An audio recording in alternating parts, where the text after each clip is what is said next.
Certinho, boa tarde, pessoal. A gente já está ao vivo aqui. A gente está ao vivo no YouTube do Sociência, no Facebook. Boa tarde, Brenda, Lídia, Adriele, Boa Lucas e tarde. Boa Júnior. tarde.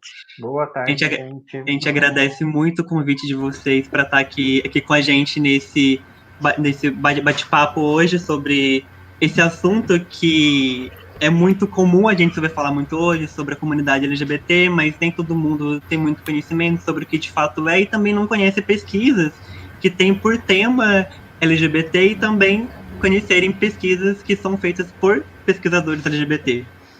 Então, para o pessoal que está assistindo aí, a gente vai ter um bate-papo. Aí vocês podem fazer perguntas, algum comentário aí no Facebook, no Instagram, que daí a gente vai direcionar para o pessoal aqui. A gente vai estar respondendo todos, tá bom?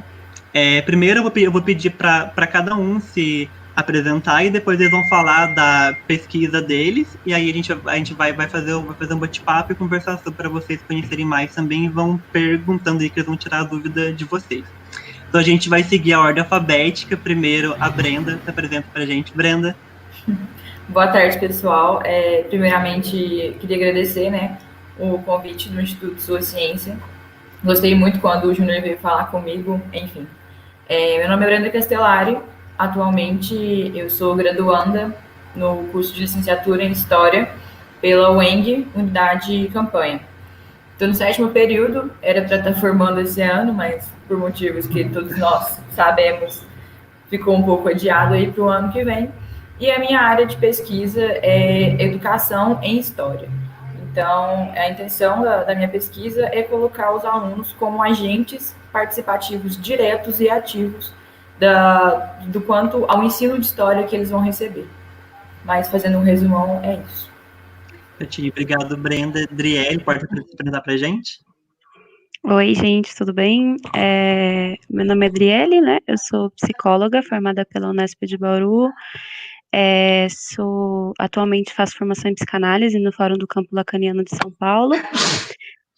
Sou mestra do Programa de Educação Sexual da Unesp de Araraquara.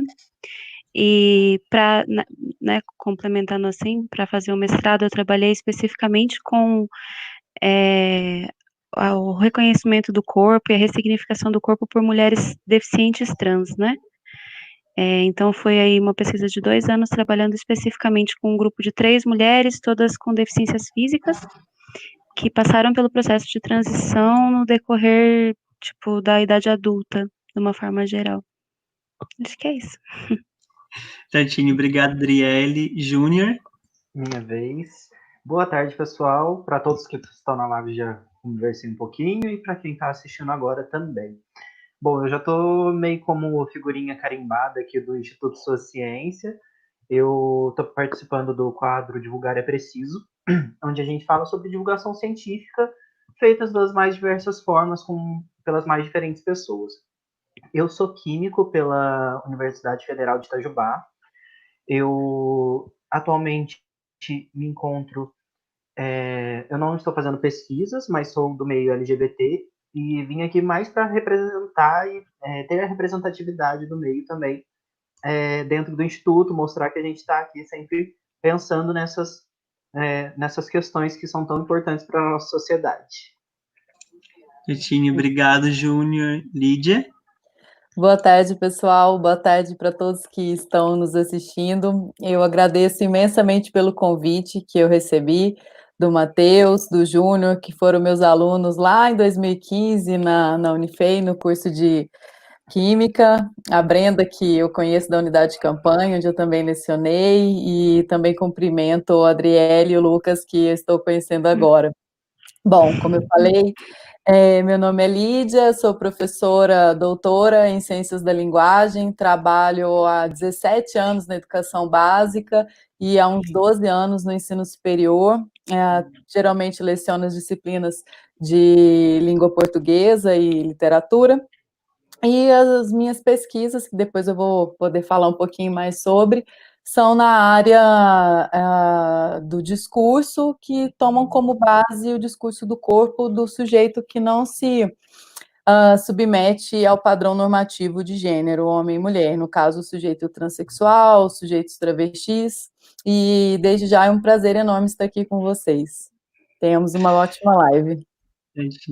Obrigado, Lídia. Agora o Lucas. Oi, pessoal, boa tarde. Agradecer a galera aí do Minha Ciência, Matheus, o Júnior, que estão montando esse evento. E agradecer também o pessoal que está aqui comigo hoje, Brenda, Lídia, Adriele, Júnior. Falando rapidinho sobre mim, meu nome é Lucas, eu sou advogado, sou bacharel em Direito de Formação, mas depois sigo aí para a área das Ciências Sociais, na Antropologia, faço meu mestrado em Antropologia Social na USP, sobre uma etnografia sobre o movimento LGBT daqui da cidade de São Paulo, então pensando bastante esses formatos que passam a emergir, militantes na internet, militantes mais relacionados ao Estado, e agora estou desenvolvendo um doutorado também em Antropologia Social, agora fazendo uma etnografia da categoria Ideologia de Gênero, então um pouco pensando aí essas forças que têm se colocado contrárias hoje aos direitos e às lutas LGBTQIA+. E vamos para o papo. Obrigadão. Obrigado, Lucas. Por último, eu, né? Que, pessoal, meu nome é Matheus, né? Como acredito muitas pessoas já devem conhecer, já estou presente em várias lives do Instituto, acho que quase todas eu participei. Inclusive, a gente tem vários aqui no nosso YouTube, depois vocês podem voltar lá, que tem diversas, sobre diversos assuntos de ciência. Eu sou voluntário no Instituto de Ciência desde o final de 2018, basicamente quando o Instituto ele foi fundado. Atualmente, eu sou, no Instituto de Ciência, eu sou líder do Departamento de Comunicação Audiovisual e Divulgação Científica. Então, eu trabalho nesses dois departamentos aqui dentro. Eu sou formado em Química, eu e o Júnior, a gente é da mesma turma, a gente foi aluno da LID em 2015, né? E hoje a gente vai poder conversar com vocês sobre esse tema muito importante atualmente, que é a comunidade LGBTQIA+, para vocês poderem realmente conhecer a comunidade, conhecer as pesquisas que envolvem essa comunidade. Então, para a gente dar início ao bate-papo, seguindo a ordem alfabética, eu vou pedir para a Driele ela poder comentar um pouco sobre como foi a pesquisa dela, que ela desenvolveu, os principais resultados dela, e assim vocês podem fazer perguntas nos comentários também, e aqui entre a gente vai interagir também. Tá bom? Seguiam aqui, Brenda, Lídia, Lucas, Júlio, tiverem uma pergunta, vocês também podem fazer pergunta para a Driele, tá bom? Certinho? Driele, pode começar? Obrigado. Tá bom. Então, a minha pesquisa, ela tem o nome de Sob o Signo da Sereia, né? Porque eu acabei utilizando dessa imagem mitológica para pensar os corpos dos quais eu iria falar, e atualmente a gente está num processo de transformar, na verdade, essa dissertação em um filme, né? A gente acabou de passar por uma seleção da SPCine em São Paulo e recebeu uma verba para fazer um documentário, um longa-metragem, que deve sair até daqui uns 2 anos, eu não sei, porque a pandemia meio que cortou um pouco a possibilidade de estar em produção com ele. Que vai ter, inclusive, uma diretora que é uma mulher trans incrível de São Paulo, que é uma das cofundadoras da Casa Chama, etc., que se chama Leona. Mas a proposta, a princípio, veio porque eu sempre estava muito próxima do movimento feminista e de grupos feministas, e trabalhei ao final da graduação em um grupo de educação sexual, né, com adolescentes do 9º ano. Isso foi em 2013. Tem algumas marcas, eu acho, que vão ficando relativas à nossa construção enquanto sujeito, vamos dizer, né, como psicanalista, acabo me apropriando dessas palavras, assim, e no sentido de que eu fui para Portugal, fiz uma parte da minha graduação lá, e foi muito marcante para mim o que era ser uma mulher de um país colonizado, né, o que era ser uma mulher brasileira em Portugal, a forma como os europeus nos entendiam, assim. E ao fim da graduação, quando eu fui dar as aulas de educação sexual, me chamou muita atenção o momento que a gente passava para os adolescentes, as questões trans, assim, né? Tipo, como a gente pensa transgeneridade e como para eles foi chocante lidar com a possibilidade de transição, né? O que que a medicina nos permite hoje em matéria de transição em relação às cirurgias, e eles nunca tinham, tipo, tido contato, assim, né, com pessoas que passaram por hormonização, etc. E o choque que aquilo gerou neles me chamou muita atenção, porque começou a me fazer me perguntar sobre por que alguns corpos dentro da nossa sociedade têm, tipo, mais direito de existir que outros, e como é que a gente pensa essa legitimidade, né, desse ser mulher, né? Qual corpo tem o direito a ser mulher dentro da nossa sociedade? Então eu acabei, tipo, me questionando muito sobre alguns grupos subalternos e de que forma a gente podia pensar em se tornar-se mulher a partir, tipo, desses grupos, né? Que essas pessoas teriam a me dizer sobre esse reconhecimento, né, enquanto mulher. Assim, eu acabei, tipo, devido à minha proximidade com uma mulher trans deficiente também, a gente ficou muito amiga e me chamou muita atenção a forma como, ao transitar com ela pelos espaços, o corpo dela chamava atenção demais, né? Além, existia tipo uma coisa meio dúbia assim na relação entre a transexualidade e a deficiência no mesmo corpo, assim, parecia que enquanto a gente pega a deficiência e tem um certo discurso caritativo relativo à deficiência, e aí a gente vê isso sendo construído, por exemplo, em alguns espaços que a gente conviveu no decorrer da vida, tipo Teleton, é, a forma como a deficiência é passada é muito a partir dessa ideia do coitado, da pessoa que não é enxergada como uma pessoa que tem sexualidade, que tem desejo por outros corpos, e principalmente um corpo que não pode ser desejado, talvez, né? E isso me convocou muito, porque quando você pensa a questão da transexualidade historicamente, né, e da travestilidade, historicamente, o lugar que esses corpos ocupam é um lugar de hipersexualização.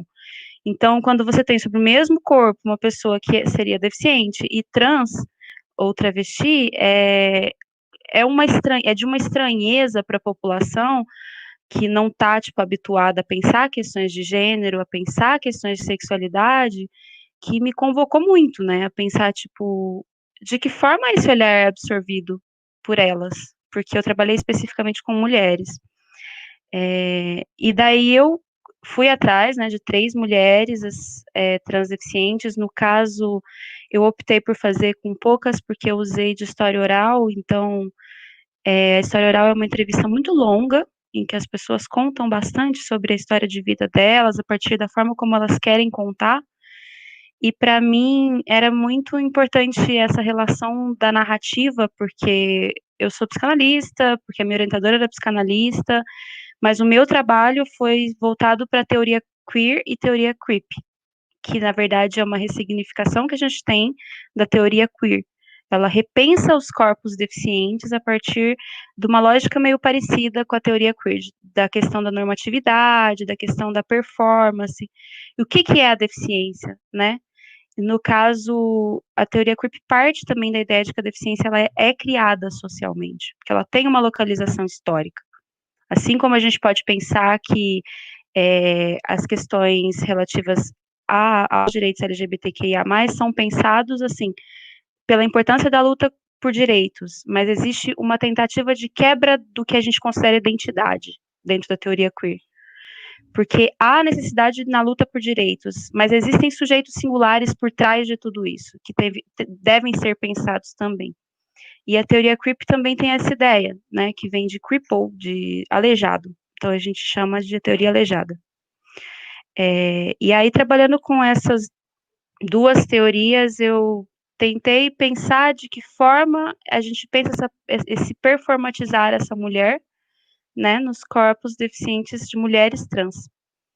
E daí, tipo, eu parto um pouco dessa figura que me chamou muita atenção na época, que é da sereia, tanto pelo jogo possível da palavra, que nos capítulos eu uso isso, serei a mulher, serei o monstro, quanto por pensar que a figura da sereia, ela é uma figura, ela é um monstro, mas a gente não consegue vincular porque ela sempre foi ligada a esse lugar sedutor, né? Então a gente vê a sereia a partir dessa coisa da mulher sedutora. Mas ela tem questões do tipo o silenciamento da voz da sereia, que talvez a gente possa aproximar muito dessa relação do o ser que tem que ser escondido, uma voz que tem que ser silenciada, porque o desejo que o homem vai sentir por ela não pode ser, tipo, não pode ser denunciado, assim, não pode ser falado diante da sociedade, né? E quando o homem se sente, tipo, no caso das histórias que a gente pega relativa aos monstros medievais, né? Se sente atraído e vai atrás da sereia, tipo, eles tentam evitar de todas as formas, e quando não evitam, às vezes tem a questão de tentativa de matar a sereia e tal, a sedução, como ela é feita, né, em relação a esse monstro, entre aspas. É interessante nesse sentido, porque, por outro lado, para mim tem uma questão de que, por que a gente afirma que a sereia é uma mulher, né? E daqui eu parto muito das ideias do Thomas Laquet, que ele vai falar sobre a construção da sexualidade no século XIX, de que, e talvez do Foucault também, né, porque a gente pensa a nossa sociedade como generificada numa ideia de genital. A nossa lógica do que define o homem e a mulher é uma lógica biológica baseada em genital, né? E se a sereia não tem genital, como é que eu faço uma afirmação de que eu estou lidando, no caso, com o corpo feminino, né? Porque ela é reconhecidamente feminina.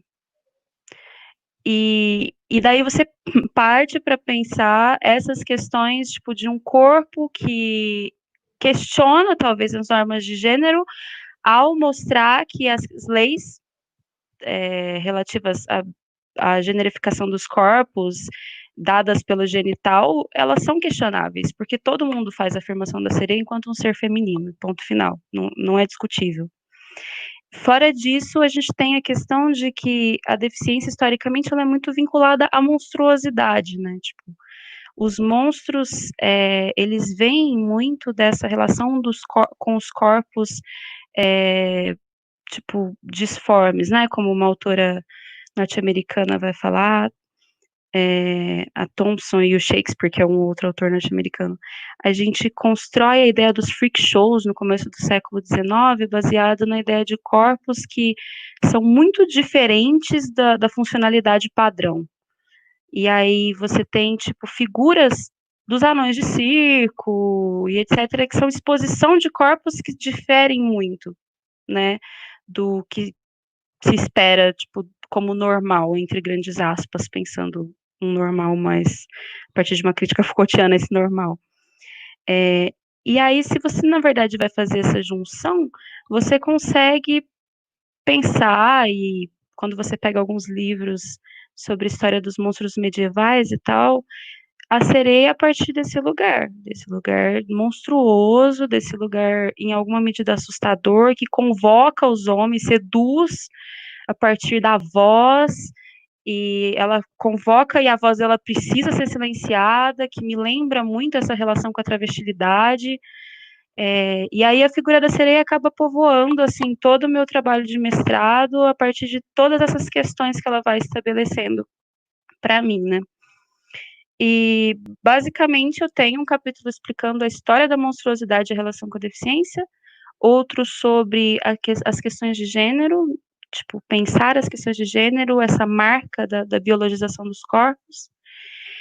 E, mas, principalmente, o que vem, e talvez seja a parte que eu penso mais como rica, é o discurso das três, assim, né? Que, inclusive, faz menção à figura da sereia, duas delas sem que eu toque nesse assunto, assim, tipo, elas falam sobre isso, sobre se reconhecer nesse lugar, por ser uma figura sedutora, por ser uma figura que dá medo nas pessoas, por ser muito diferente, por romper com padrões, assim, estéticos e funcionais, etc.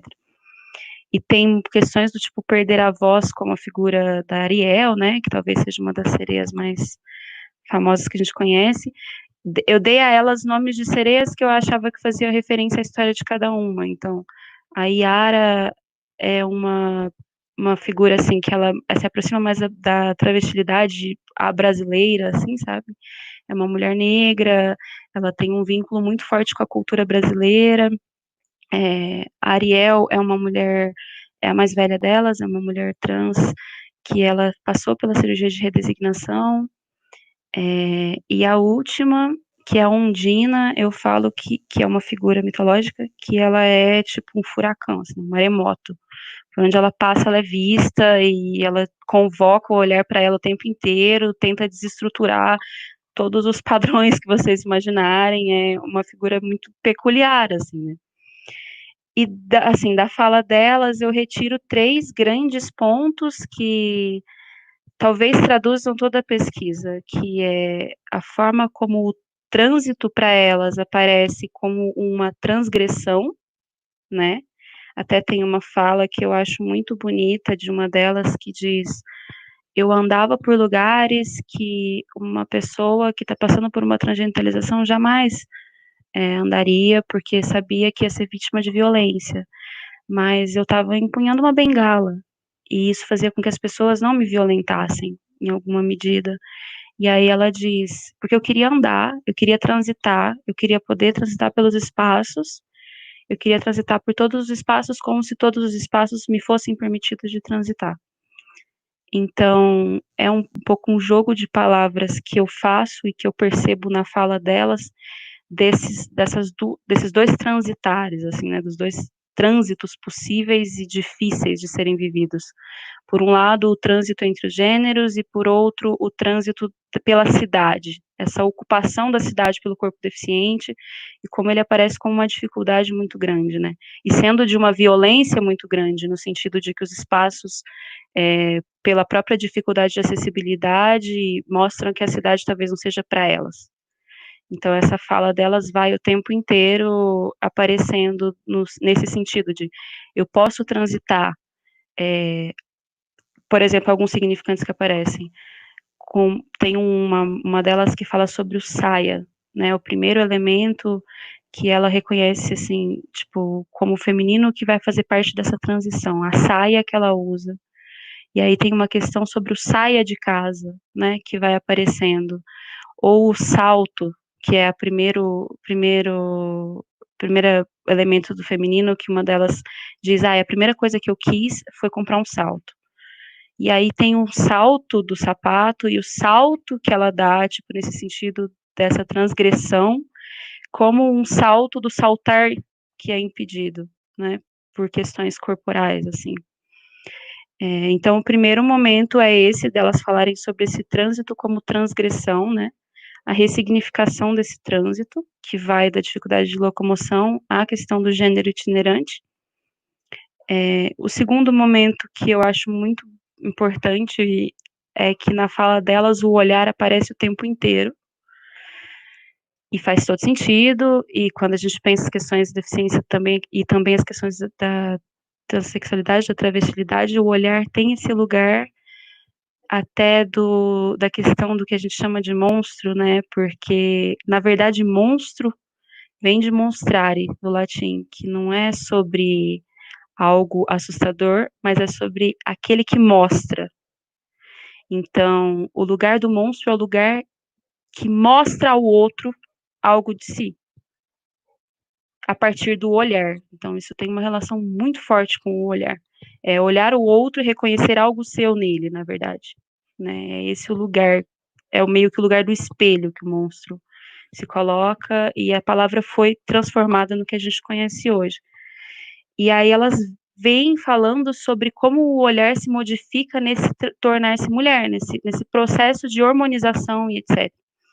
Porque se a princípio o olhar era um olhar de escárnio, de ódio, tipo, de pena, etc., ele vai sendo ressignificado por um olhar que demonstra desejo por aqueles corpos.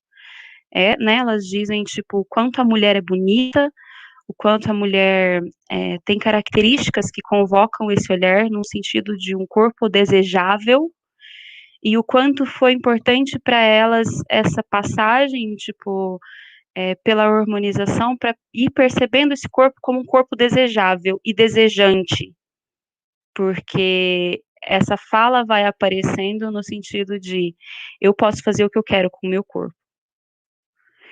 E dando continuidade, né, a esse lugar da mulher como um corpo desejável, elas falam da mulher a partir desse lugar, né?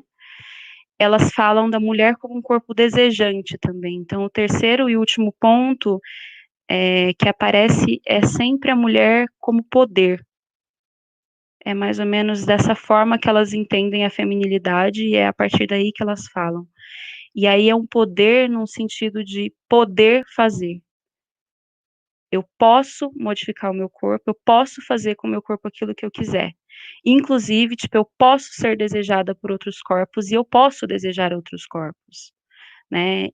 A mulher vai para elas tomando esse sentido, a feminilidade toma esse sentido de ressignificação desse olhar para entender esse corpo como um corpo desejável e desejante. Tipo, eu posso desejar, eu posso modificar o meu corpo e eu vou mostrar para todo mundo que eu posso romper com diversas barreiras que me foram impostas, porque é o meu desejo.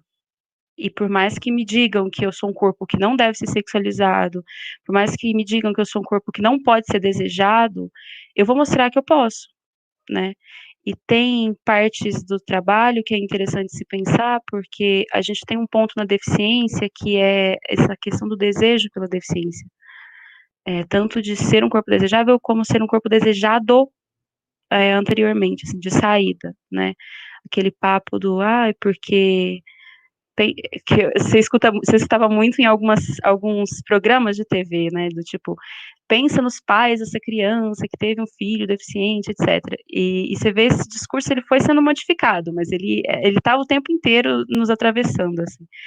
Então, elas falam desse corpo a partir de um lugar de eu quero o meu corpo da forma como ele é, né? Tipo, uma delas vai passar por uma cirurgia e ela não quer passar pela cirurgia. E aí ela explica que é uma questão estética, a cirurgia, que talvez ela pudesse voltar a andar.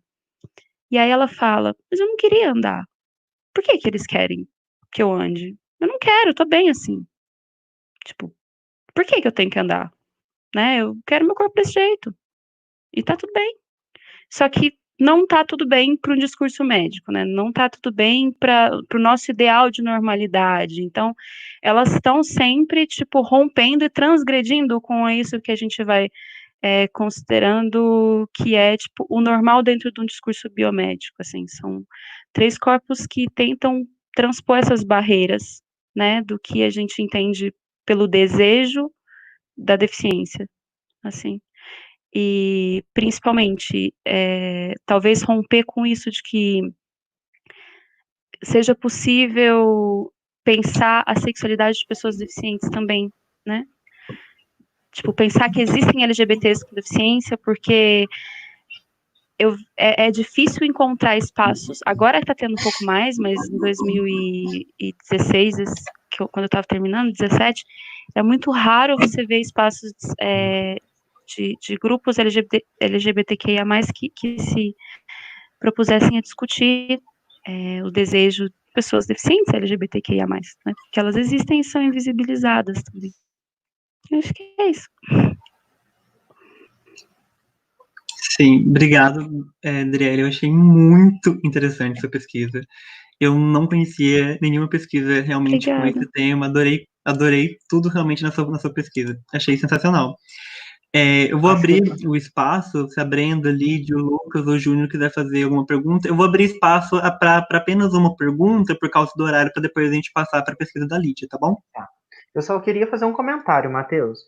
Pra gente, Driele, que Sim. assim, eu e Matheus que somos químicos, é completamente fora do nosso contexto. A gente realmente não conhece nada nada parecido com esse tipo de pesquisa. Eu achei super legal ouvir você falar. Você trouxe bastante informação, tanto dos seus resultados, né, das falas dos sujeitos, que eu acho super importante, principalmente nesse momento que a gente está falando sobre o orgulho de ser LGBT, então eu acho muito bacana tudo isso que você trouxe pra gente. Muito obrigado por ter topado participar da live conosco. Não, e obrigada pelo espaço que vocês abriram também, pelo convite. Não, imagina, a ideia dessa live é realmente a gente poder expor várias pesquisas que tem como temática LGBT, mas quem sabe numa próxima oportunidade você possa votar e a gente poder conversar mais tempo sobre a sua pesquisa, porque realmente eu achei muito interessante. Nossa, fiquei muito curioso mesmo. Eu achei muito bom. E isso que o Júnior fala sobre nós da área de química, nós não conhecemos muito sobre isso.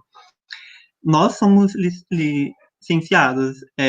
Durante o curso, a gente tem disciplinas que a gente aprende, né? As metodologias de ensino que você aborda com pessoas com deficiência. E esse é o contato mais próximo que a gente tem com isso. Por exemplo, você vai e pensa em uma questão de laboratório, um espaço físico em laboratório mesmo, fazendo um experimento. Eu, pelo menos, não conheço, mas acredito eu que deva ter sim, mas ainda é muito restrito e não são adaptados os laboratórios para que pessoas com deficiência também atuem lá. A única pessoa que eu conheço, que inclusive ele até fez um comentário aqui, vou colocar aqui na tela, que é o João. O João, ele fala, eu sou cadeirante, gay e de coitado não tenho nada. O João, ele é voluntário no Instituto de Ciência também. Ele faz doutorado com a professora Juliana Fedossi na área de Química Teórica e Computacional. Então, ou seja, o trabalho dele é sempre trabalhando com o computador, né? Ele não tem o acesso, ele não vai a um laboratório realmente físico. O computador é a maneira, né? Conhecendo o João, ele mesmo fala que não foi ele que escolheu a química computacional, mas a química computacional que escolheu ele. Por causa da deficiência que ele tem, ele ama química, e essa é a melhor maneira como ele encontrou inicialmente contribuir com a ciência e fazer o que ele ama, sabe? Então, realmente, é muito interessante, é muito importante abrir essa discussão, né? Matheus, Sobre corpos, deficiência. Matheus, a Brenda parece que tem uma pergunta para a Adriele, é isso, Brenda? Sim, pode falar, Brenda. Sim, na realidade, é uma pergunta, mas talvez assim, mais uma provocação também. Adriele, você falou que você trabalha, né, a questão de corpos de mulheres transgênero deficientes. E aí, de que forma que você chegou nessas mulheres? Você disse que tinha um primeiro contato, né, com essa primeira.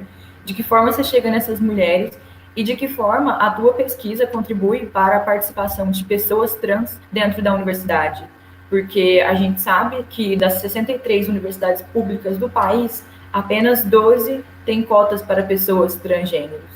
Então, tipo assim, é importante a gente ocupar cada vez mais esses espaços, né, o pessoal transgênero, e de que forma a sua pesquisa pode contribuir, né, para a inserção dessas pessoas na graduação, né, mestrado, doutorado, de que forma inseri-las, né? Peraí, são duas perguntas. A primeira que você fez foi como que eu cheguei, né? Como chegou, né?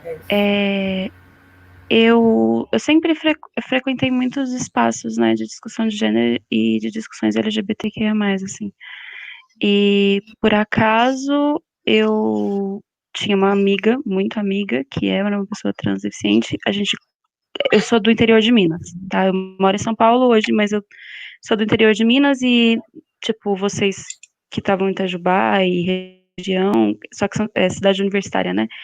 Aqui não era tanto, então quando eu voltei para cá, durante o mestrado, começou a criar um espaço de um coletivo aqui, um coletivo feminista. E aí eu conheci ela lá, né, nessa construção desse espaço de um coletivo feminista aqui. Disso, eu comecei a ir para São Paulo, já participava de alguns espaços lá, e ela encontrou um piquenique em São Paulo de pessoas LGBTQIA+, com deficiência. Eu fui, comecei a conhecer algumas pessoas, comecei a frequentar outros espaços em que eu encontrei pessoas, tipo, em geral eu frequentava espaços com pessoas trans, e aí uma que conhecia a outra, e acabaram comentando comigo, e aí eu fui indo atrás assim, tipo, por a gente chama acho que de bola de neve isso dentro da academia, né, o contato de um com o outro.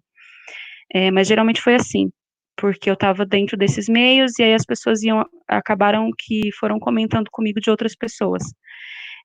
Agora, acerca da questão da universidade, eu acho que a gente tem muitas questões para se pensar relativa à pesquisa, tá? De pessoas trans ocupando espaços de pesquisa, e eu acho que são questões fundamentais a se pensar também.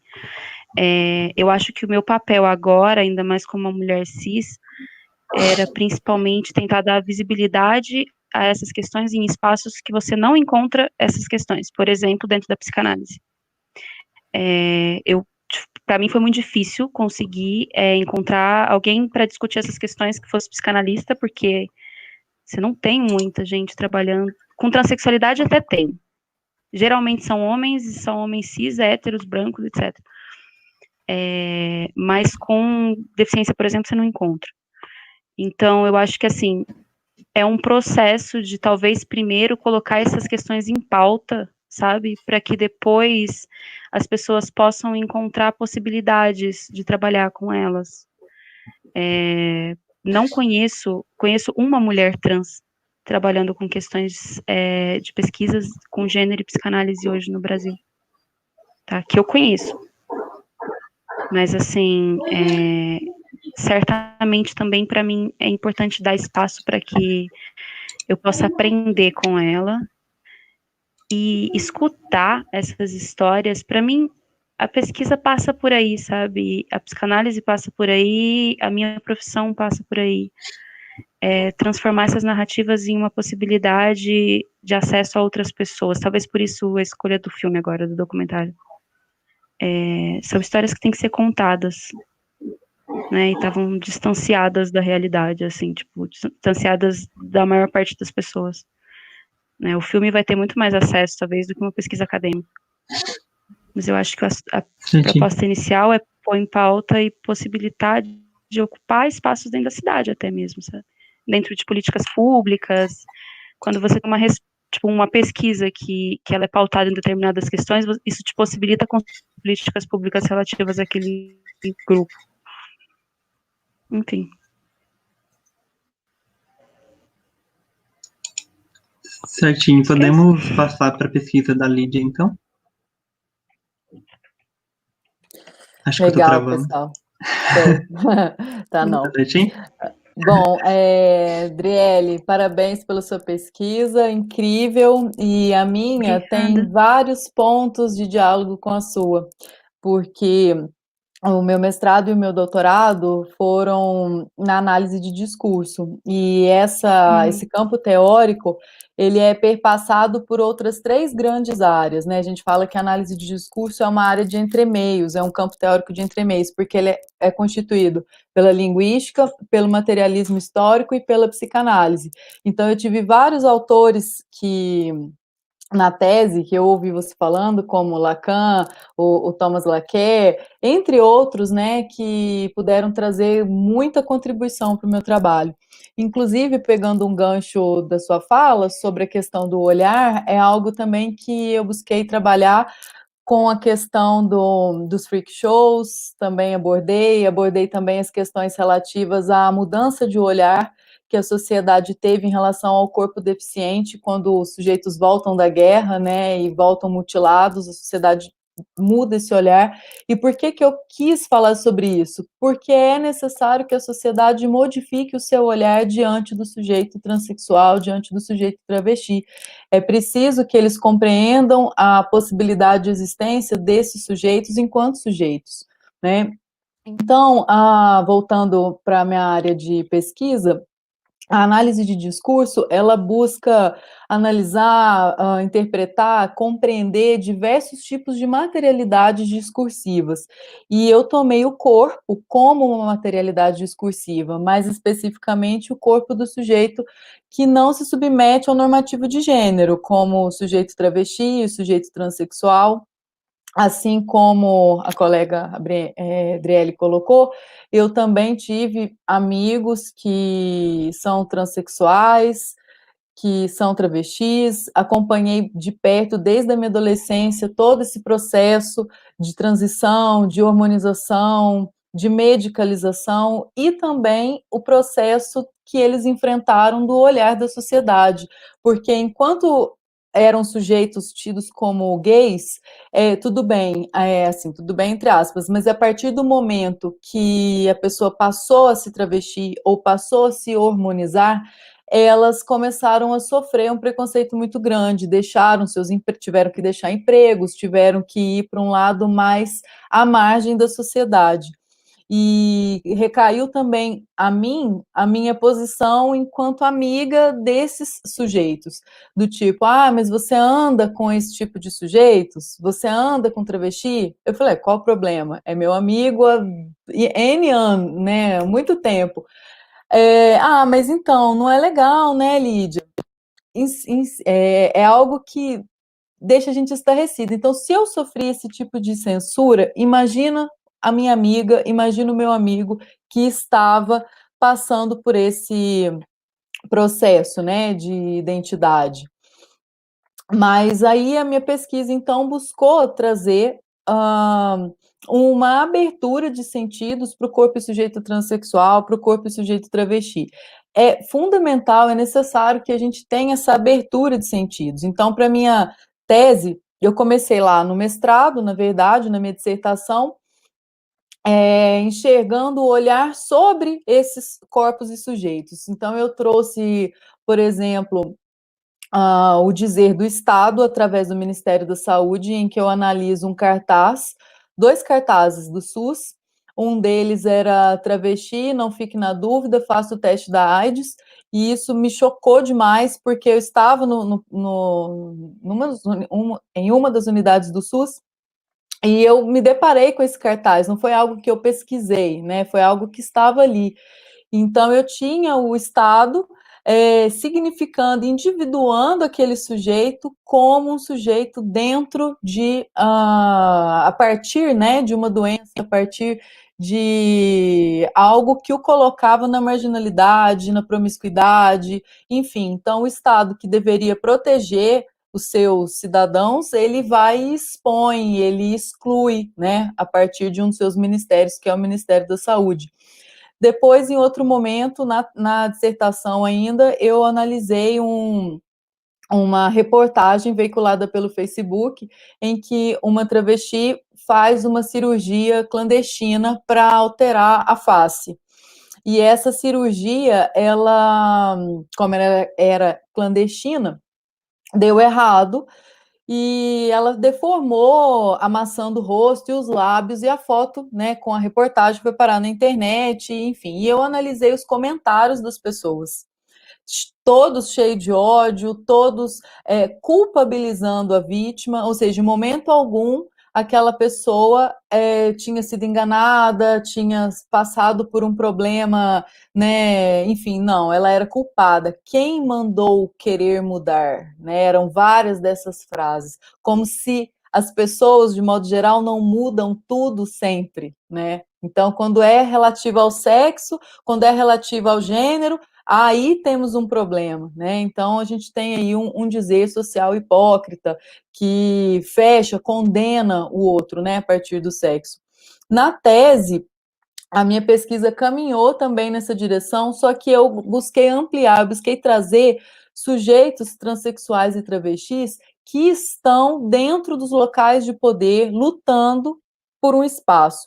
Então, a minha tese, em alguns momentos, ela vai abordar figuras como Laerte, Coutinho, Lineker, Gabriela Perini, que são sujeitos transexuais e ali na linha, né, do travestismo e da transexualidade, são sujeitos que estão lutando pelos lugares de poder. Eles alargaram a fronteira da marginalidade e estão adentrando os espaços sociais. Então, você tem a Gabriela Perini na universidade, é uma aluna da USP, em que ela luta e busca se colocar como uma mulher trans, buscando seus direitos. Tem Lineker na música, na cultura, cantando lindamente, compondo e mostrando. Tem uma reportagem, uma entrevista que ele dá, e que ele fala: eu sou o que é, né? Ele se coloca de uma maneira que desconstrói completamente o padrão de gênero.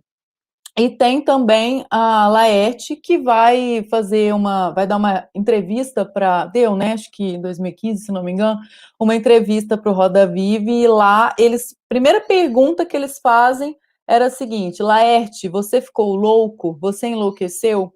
Então, eles significam muitas vezes esses corpos de sujeitos trans, travestis ou crossdresser a partir da loucura, da medicalização, da saúde. Aí a hora que ela te responde, olha, não, né, e começa a falar sobre si, se expor, daí eles tendem a levar aquilo para outros lados, mas sempre para o lado do nonsense, sempre para o lado do impossível, né, enfim.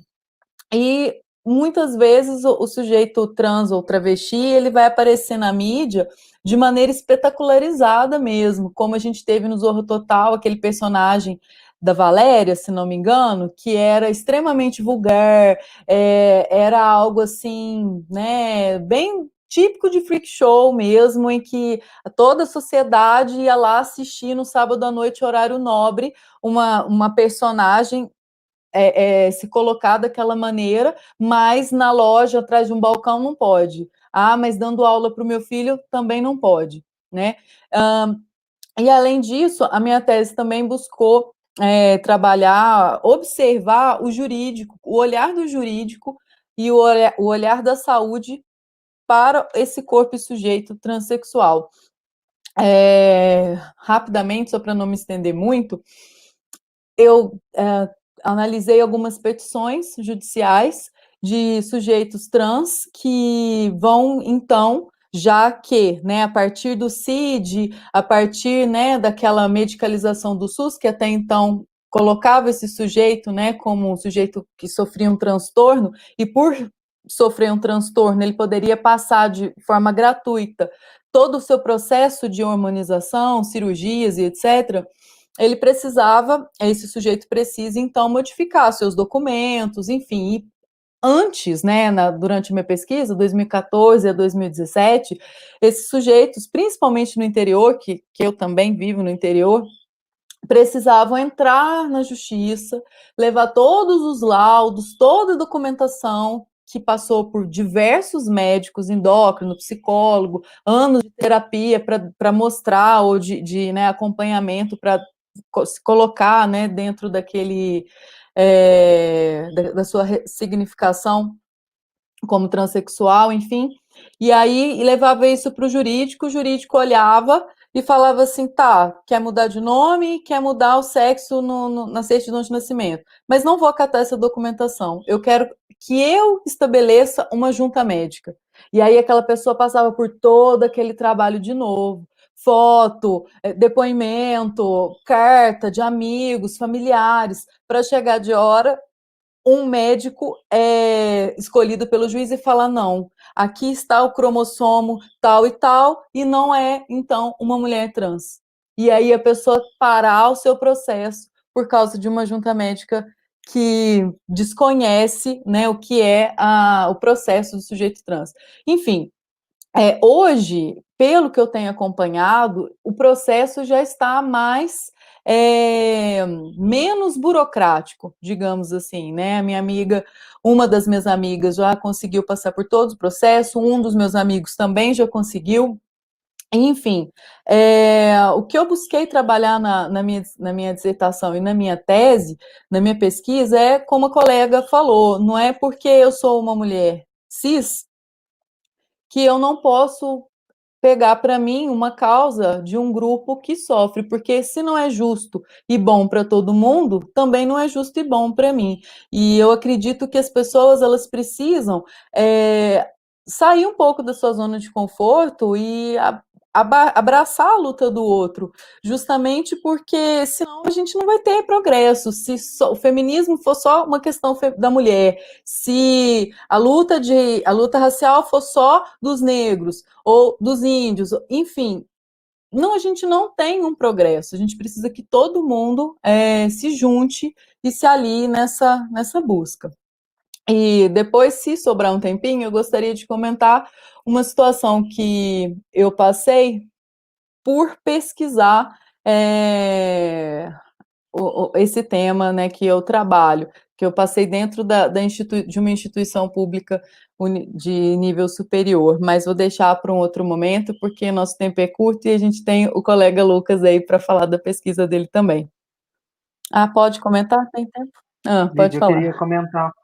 eu queria só comentar que tanto na sua pesquisa quanto da Adriele, eu percebi que vocês duas tiveram pessoas trans, né, muito próximas a vocês, grandes amigos que passaram pela vida, que fizeram que vocês estudassem a fundo algum tema relacionado a esse, a esse ser, né? Uhum. Então, eu acho muito legal pensar isso, porque historicamente, assim, a ciência ela é feita muitas vezes por homens, cis, e, assim, um padrão de cientista, né? Sempre existe um padrão de cientista, principalmente Uhum.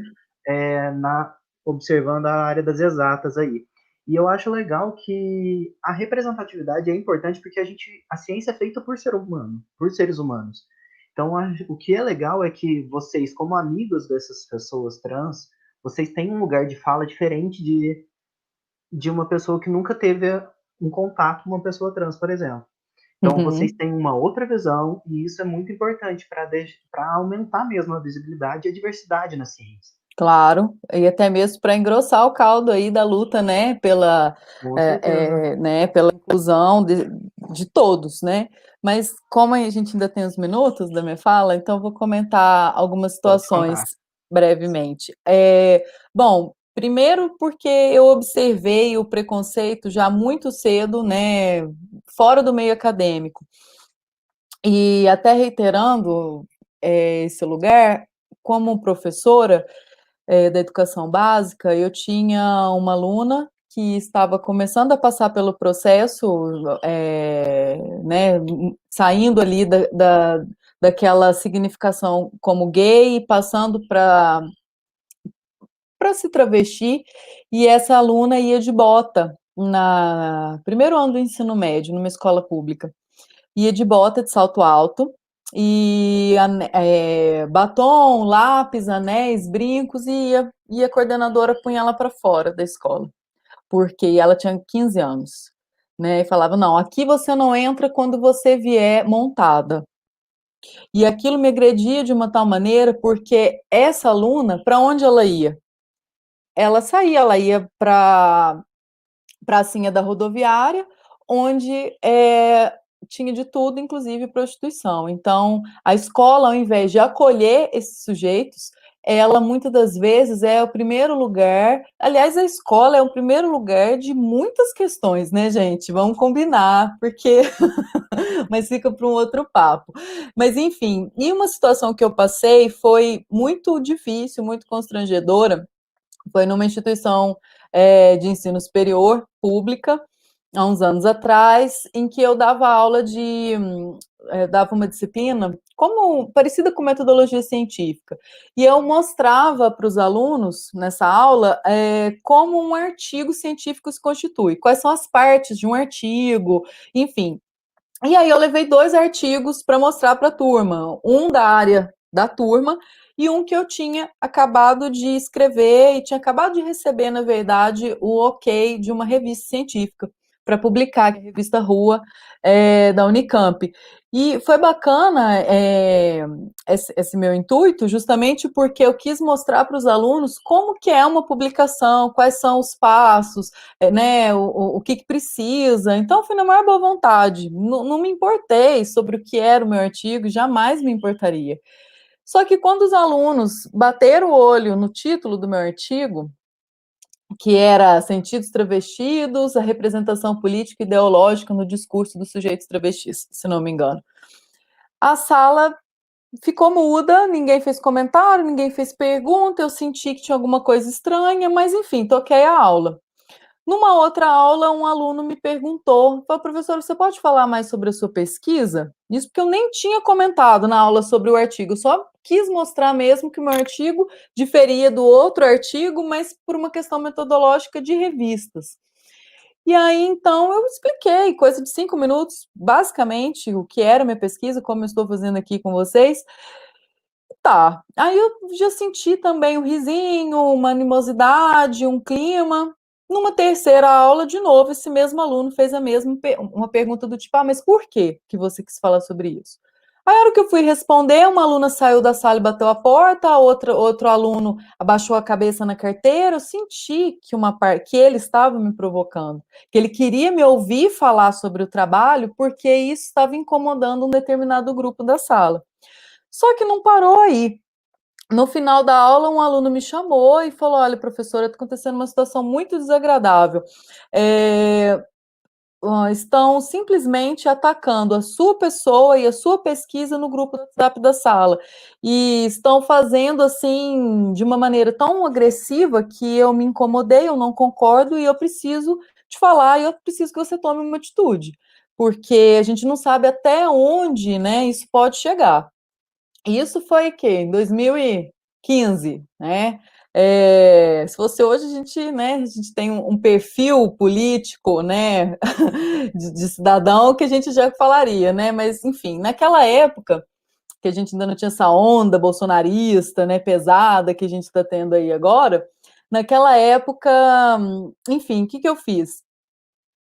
Me preparei, uma semana depois eu voltei para a sala e eu tive que dar uma aula para eles do que era moral, do que era ciência, né? Tive que falar para eles da necessidade do sujeito, deixar de lado as suas questões pessoais, os seus preconceitos, porque a ciência é muito maior do que aquilo, né? Minha pesquisa foi financiada pela FAPEMIG, tanto no mestrado quanto no doutorado, ou seja, não é porque eles não gostam, porque eles têm preconceito, que a ciência vai se calar diante disso. E eles não iam me calar e nem iam me censurar com aquela postura.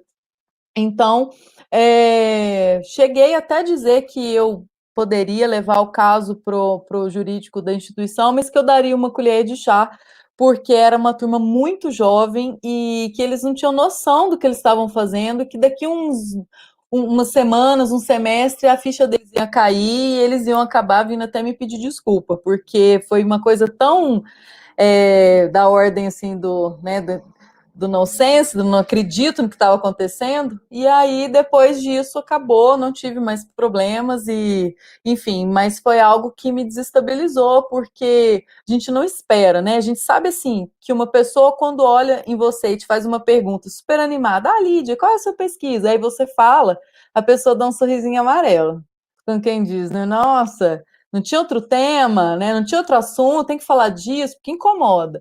Mas aí no seu local de trabalho você ser atacada dessa maneira, né? Foi algo assim. Mas foi bacana porque eu consegui dar a volta por cima e eu acredito que eles tenham entendido. O semestre deu continuidade e é isso. Sim, sim. Pessoal, Brenda, Lucas, Trielle, eu não sei se tem alguma pergunta para fazer para a Lídia. Um comentário.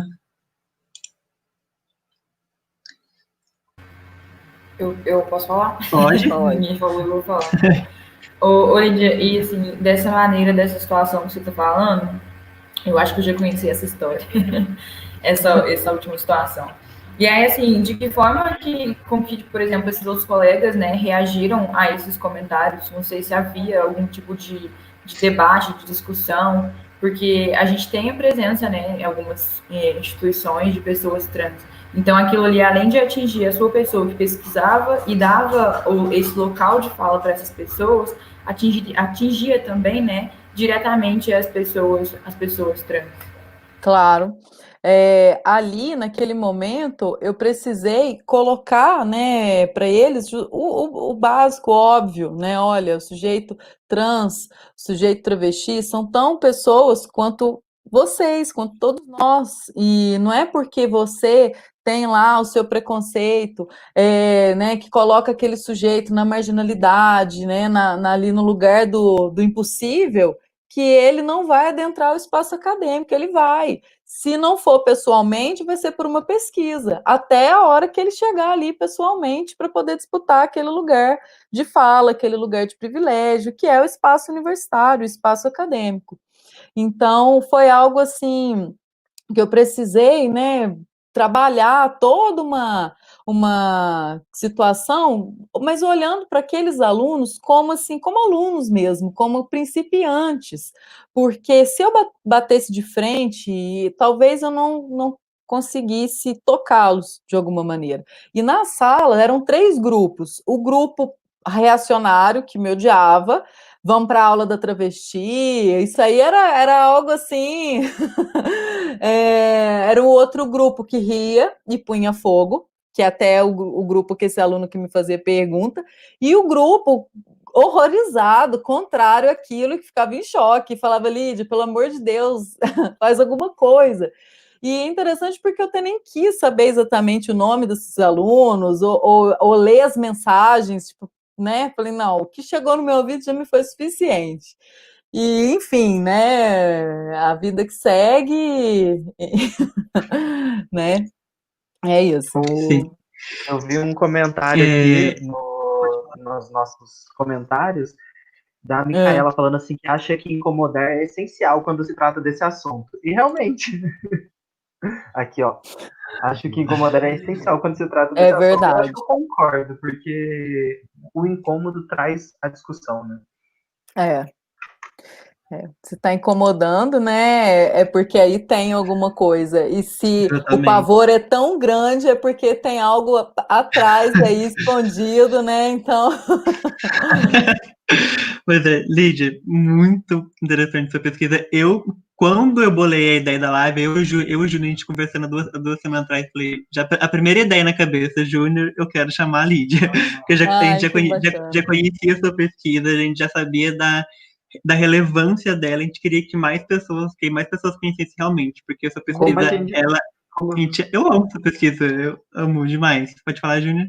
Como eu falei, a gente que é da área das exatas, da química, eu e o Matheus, a gente não teve muito contato, então acho que com você foi o único contato, assim, tema, sabe?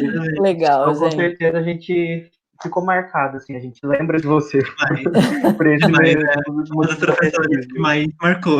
Olha só, realmente, isso porque era o primeiro semestre da graduação. Quantos anos que tem essa graduação? 4 anos? 4. Ó, pelo menos 5 anos aí, né, gente? Fico muito feliz de ter contribuído e de ter acrescentado aí na formação de vocês, viu? Como aluno e como pessoa. Exatamente, você pode ver, Lídia, foi 5 anos que a gente teve esse contato próximo, 5 anos que eu conheci sua pesquisa, e até hoje ela é super relevante pra gente. Até hoje eu lembro muito de você, da sua pesquisa, e ela continua muito relevante ainda. Muito atual mesmo. Atual. Sim. Obrigada. Então, a gente dando sequência, a gente vai passar para o Lucas, então, para o Lucas poder falar sobre a pesquisa dele. Certinho? Sua vez, Lucas, pode falar. Oi, gente, boa tarde de novo. Que gostoso, que bom conhecer um pouco mais, ouvir um pouco mais das pesquisas da Adriele, da Lídia. Parabenizar, acho que de início, mesmo esse esforço que vocês têm tido de difusão científica, sobretudo em temas de gênero e sexualidade, porque a gente sabe que eu, que sou de humanas, né, o típico estudante de humanas, eu sei que nas humanas já não é um assunto privilegiado. E aí eu fiquei pensando agora com o Júnior dizendo, poxa, na química, eu falei, cara, o que deve ser estudar questões de gênero e sexualidade na química, né? Eu comecei a ter algumas ideias, mas eu nem consigo pensar um campo de estudo com essas intersecções. Imagina, então, os sujeitos que fazem parte dela, né? Mas com certeza deve ter, porque a gente está falando de medicalização, de remédio, de um monte de coisa que passa por hormonização, que passa por... Então, que legal ouvir também essas perspectivas. Adriele pensando um pouco sobre os mitos, sobre as representações. Lídia com análise de discurso, eu que sou um super fã dessa metodologia de análise de discurso, estou aprendendo ainda um pouquinho mais, mas acho que um jeito super bacana mesmo da gente olhar para a sociedade nas suas contradições, né? A gente tem essa dificuldade muitas vezes de tomar as coisas como se fossem blocos e tudo muito homogêneo, então a análise do discurso vai nos ajudando também nisso. A minha pesquisa ela está mais ancorada mesmo na antropologia social, né? Então um pouco dessa ferramenta de você observar o outro, as questões de alteridade, né? Você estabelecer uma relação com o outro. E é curioso, porque eu começo fazendo um mestrado sobre o movimento LGBT sendo um militante LGBT na cidade de São Paulo, né? Então, o outro era algo um tanto difícil de desenhar para mim, porque o outro era um nós também, né? Eram as pessoas com quem eu convivi e participava no dia a dia do movimento aqui de São Paulo. Eu entro no movimento lá para 2010, por aí, ainda fazendo faculdade de Direito, então essa intersecção também de movimento estudantil com o movimento LGBT, que começa a emergir um pouco no final dos anos 2000, né? Então, com encontros como o ENUDS, que talvez alguns de vocês já devam ter ouvido falar, os encontros nacionais de estudantes sobre sexualidade e gênero, que foram um pouco dessa trajetória que conta também como que esses temas passaram a ser colocados um tanto na ordem do dia na universidade, né? Então, achei legal as provocações da Brenda, pensando sobre a inserção dessas pessoas. A gente sabe que ainda não existem pessoas trans e travestis o suficiente quanto a gente gostaria nas universidades, mas que elas já felizmente conseguiram adentrar na universidade, sobretudo a partir dos anos 2010, seja por uma política aí, relacionada à inclusão do nome social no Enem, em 2013, né, quando começa pela primeira vez pessoas trans e travestis terem essa possibilidade de ingressar na universidade, e também pensando a própria produção de conhecimento que elas começam a produzir, né? Então, você tem marcos importantíssimos, como a entrada da teoria transfeminista no Brasil, que passa por uma profunda articulação entre militância e academia por meio de sujeitos trans. A gente está falando aí de Jaqueline Gomes de Jesus, Viviane Vergueiro, Hayley Kass, né? Pessoas trans travestis inseridas na universidade e produzindo um conhecimento já a partir de marcos teóricos que não são, ou pelo menos se pretendem críticos a uma certa cisnormatividade, né? Hoje em dia a gente fala a palavra cisgênero com uma certa tranquilidade, né? Uma certa, porque ainda não é uma palavra fácil de ser deglutida por todo mundo. Mas eu lembro quando eu comecei a pesquisar essas coisas lá em 2010, era muito difícil você ouvir, inclusive um pesquisador de gênero e sexualidade falando com naturalidade sobre ser cisgênero. Era uma categoria forjada mesmo por sujeitos trans na universidade, né? A ideia de levar a noção de diferença e de alteridade mesmo para um nível teórico, político e discursivo ao mesmo tempo, né? Eu acho que são esses efeitos que a gente encara um pouco. Eu comecei a fazer mesmo uma pesquisa, né, sair um pouco do campo da atuação mais militante e ir para o campo da pesquisa científica lá para 2013, 14, quando eu começo a preparar o que seria depois a minha dissertação de mestrado.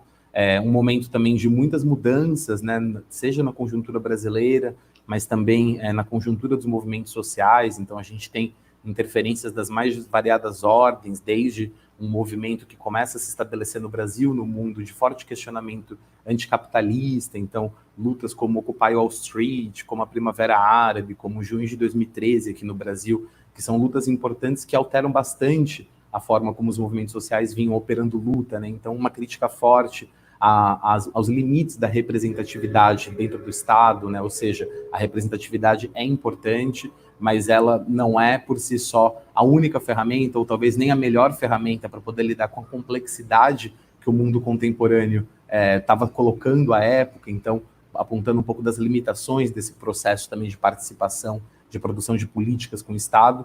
E a gente tinha também algo bastante marcante dessa época, que é o início de uma utilização mais política das redes sociais, né? Então, em 2010, quando a gente começa a usar no Brasil aqui o Facebook, e do Facebook a gente também começa a entender que dá para você discutir política no Facebook, e não só discutir política, mas criar atos políticos fora do Facebook, pelo Facebook, né? Junho de 2013 marca um pouco esse movimento de as pessoas utilizando as redes sociais para poder criar lutas, atos fora das redes sociais, e a gente vai ter uma diversificação desses formatos também. Então eu lembro que eu entrei num movimento LGBT que, de certo modo, ele já discutiu uma série de questões que ainda hoje são colocadas, né, para além dos direitos, que é uma bandeira, um conjunto de reivindicações do movimento que parte lá dos anos 90, logo do início da democracia mesmo, essa ideia de direitos LGBT e mais, mas também algumas coisas que foram mencionadas pela Adriele, também pela Lídia, né, um pouco das interseccionalidades. Então, a Adriele abordou muito bem essa interseccionalidade entre a capacidade física, motora, com o gênero, a sexualidade, no momento também que a gente começa a ver emergindo militantes como Leandrinha Duarte, Ivone Oliveira, militantes que são deficientes, são travestis e que pensam um pouco dessas articulações. E a gente também via, de certo modo, um pouco dessa transformação de formatos, né? Então, seja por essas afetações de ordem mais geral, ou até mesmo pelo próprio modo como o movimento vinha se articulando no Brasil. E o que eu comecei a reparar na cidade de São Paulo, pelo menos, onde existe um burburinho de movimento LGBT aqui também, é que você conseguia desenhar pelo menos 2 campos de atuação, né? Pelo menos 2. Mas um campo que ele estava mais relacionado a essas lutas atreladas à formação de políticas públicas, à produção de políticas públicas, que eram os ditos, à época, militantes institucionais, né, aqueles que participavam de ONGs, coletivos, iam a Brasília, disputavam nas conferências, nos conselhos seus direitos, e a gente via uma outra cena que, por mais que parecesse movimento LGBTI, tinha algo de diferente nela, que era essa cena da inserção mais virtual dos ativismos, né? Então, ativismos que a gente começa a reparar por meio da emergência de sujeitos e sujeitas trans, sobretudo, há uma ênfase na discussão da transexualidade, das questões trans, como uma questão preferencial nesse momento, mas também você começa a perceber pessoas que vão emergindo nas redes e vão se tornando notabilizadas mesmo pela sua trajetória e por uma forma de fazer política que é muito pautada na desconstrução de preconceitos a partir do seu próprio relato de experiência, ou seja, aquelas figuras que falam, olha, eu sofro por ser trans por isso, aquilo. E ao narrar sobre essas coisas, eu, de certo modo, produzo uma pedagogia importante para que as pessoas leiam meus relatos, entendam o que eu sofro e como que eu me sinto e passem a refletir sobre isso. Então, uma disputa mesmo mais no campo das moralidades, né, no campo da formação de consciência, talvez mais uma ênfase mais nisso do que propriamente na disputa dos direitos, né? E aí você via também categorias de acusação dentre esses 2 grupos, né? Então são grupos que conviviam num certo movimento. A gente pesquisa movimento LGBT, costuma dizer que o movimento LGBT ele só serve, falar desse jeito, né? Movimento LGBT, QIA+, ele só serve para situar quem não participa dele, né? Para você falar assim, olha, tem um movimento ali. Mas para quem está dentro, a ideia de um movimento LGBTQIA+, às vezes faz quase nenhum sentido, porque ele funciona muito como uma confederação de movimentos mesmo. Então você tem não só as letrinhas, mas as intersecções entre as letrinhas, outras intersecções relacionadas à região, por exemplo. Vocês estavam me dizendo aqui que alguns de vocês são de Minas, então a gente sabe como as coisas se alteram quando você está falando de um contexto interiorano, de um contexto metropolitano, de um contexto litoral, né? Como que as lutas mesmo se alteram, e como que a forma, as produções de gênero e sexualidade também são distintas.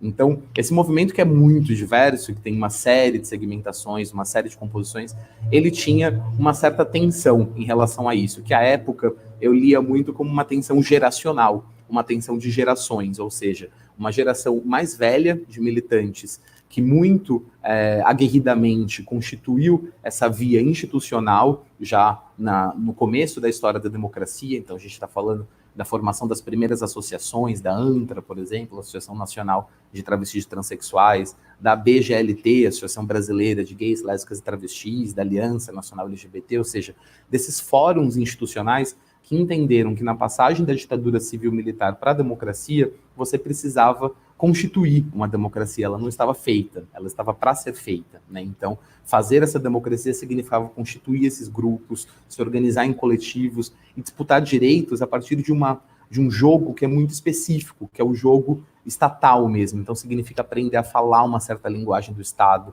a se portar em conferências, em coordenadorias. A própria ideia de empoderamento nos anos 90 estava muito relacionada a isso. Hoje em dia a gente tem uma ideia de empoderamento que é muito própria do nosso momento, né? Muito própria das redes sociais, mas empoderamento nos anos 90 para muita travesti significava conseguir falar com o Estado, você conseguir ter o poder de sentar com o prefeito e falar, eu preciso desse direito, eu não sou um sujeito exclusivo, tem outras 10 mil travestis nessa cidade que também precisam desse direito. Isso era empoderar-se, né, por uma travesti. Então, esse traço distintivo da própria produção do que é direitos LGBT e do que é uma população LGBT, porque essa também é uma palavra bastante inventada em certo sentido, a gente sabe que população LGBT, se a gente for querer pensar, de fato, ela não existe muito bem, né? Esse grupo, essa constituição de sujeitos não conformes com uma certa cis, heteronormatividade, ele é tão diverso entre si, mas tão diverso, e às vezes, quando eu falo, por exemplo, de gay, eu estou falando de experiências como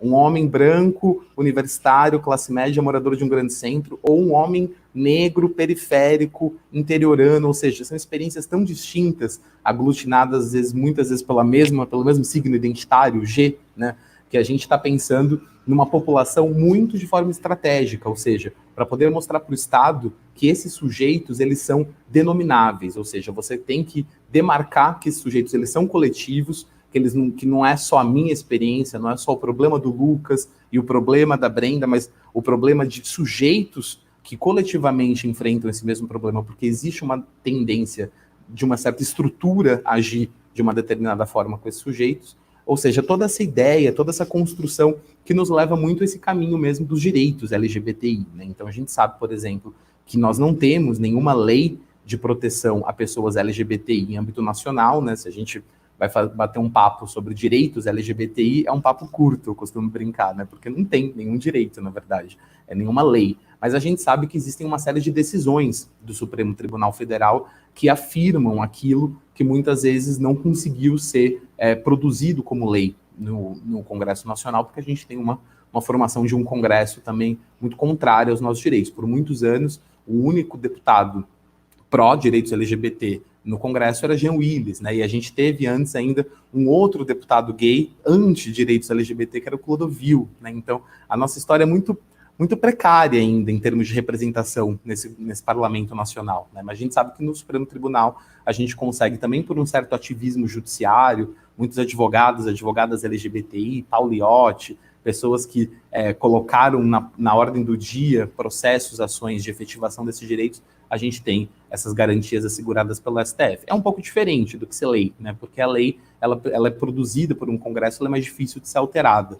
Uma decisão do Supremo, ela basta uma nova decisão do Supremo para poder alterar a antiga, ou seja, se os ministros mudam, se o entendimento da corte muda, a gente perde alguns direitos. A Lídia mesmo estava falando do nome social, a gente tem, né, recentemente, uma decisão do Supremo Tribunal Federal que retira um pouco dessa ideia de nome social, uma discussão muito tensa dentro do movimento trans, né, porque o nome social que ele funcionava para algumas coisas, ele também tinha uma certa precarização, né? Ele ainda era um certo apelido da pessoa, não era como ter o nome que a pessoa decidiu para ela. Era sempre aquela coisa do nome de registro e o nome social, né? Sempre tinha um ranço ainda. E aí a gente consegue uma adesão do Supremo muito mais interessante, essa que permite a gente, pessoas trans, fazerem alteração do seu nome civil de registro, né? Então você altera a certidão de nascimento e a partir daí vai alterando todos os documentos. Então some o famoso nome do falecido, né? Você não tem mais nenhuma relação com aquele nome que não te define, né? Então, a pesquisa de mestrado, ela estava pensando tudo isso, mas também estava pensando nessa outra cena. Uma cena onde emergem sujeitos, pessoas como a Mara Moira, como Travesti Reflexiva, como Luísa Copiters, como a Erika Hilton, pessoas que começam a pautar a internet, de certo modo, e a falar assim, olha, a gente precisa discutir para além dos direitos, né? Então existia essa tensão. Por um lado, os militantes ditos institucionais, né, aqueles que estavam mais aguerridos com a luta por direitos, falavam assim, poxa, mas essa é uma militância de sofá, né? A galera fica lá na internet, só fica fazendo textão, não muda nada, a gente está aqui nessas reuniões cansativas, longuíssimas, sem nenhuma visibilidade, sem nenhum like, né? Será que essa galera está fazendo a coisa certa? E do outro lado, também existiam acusações, né? O pessoal falava assim, olha, vocês estão aí há anos disputando direitos e a gente não conseguiu nada até agora. Já são quase 20 anos, 30 anos de democracia e nenhum direito trans, nenhuma lei de identidade de gênero, né? Então, vocês que são uma militância burocrática, muito afeitas ao Estado, a tudo isso. Então, o mestrado foi um pouco dessa tentativa de estudar esses dois campos, que ainda eram campos que não se tocavam propriamente. E depois, é claro, a pesquisa acaba notando que não é uma tensão só geracional, né? Então, você tem militantes com uma inserção mais antiga no movimento que passam a se utilizar das redes sociais. Agora, recentemente, mesmo no mês do orgulho, a gente viu entidades como a ANTRA fazendo lives, fazendo festivais, ou seja, entidades que foram formadas mesmo nessa lógica da disputa por direitos, entendendo a potencialidade das redes sociais, mas você também tem um fenômeno muito interessante de migração de militantes que começam nessa inserção mais virtual e que depois vão se candidatar, por exemplo, a deputadas federais, a deputadas estaduais, né? A gente tem nas últimas eleições um crescimento de 342% das candidaturas trans no Brasil. Então, é uma coisa interessante de pensar também, porque no mesmo ano que ganha Bolsonaro, as candidaturas trans aumentam muito, né, grandemente, 342%. E a gente tem aqui, por exemplo, na cidade de São Paulo, Érica Hilton, Érica Malunguinho, mas eu sei que também em Minas vocês tiveram candidatas trans com uma expressão grande de votos, né, ao Senado, sobretudo. Então, são desses fenômenos que a gente vai também começando a entender como as coisas elas não são uma só, né? Como a gente tem cenários e cenários. A Duda, né? Acabei de receber aqui, maravilhosa. E aí, esse é um pouco do mestrado, né?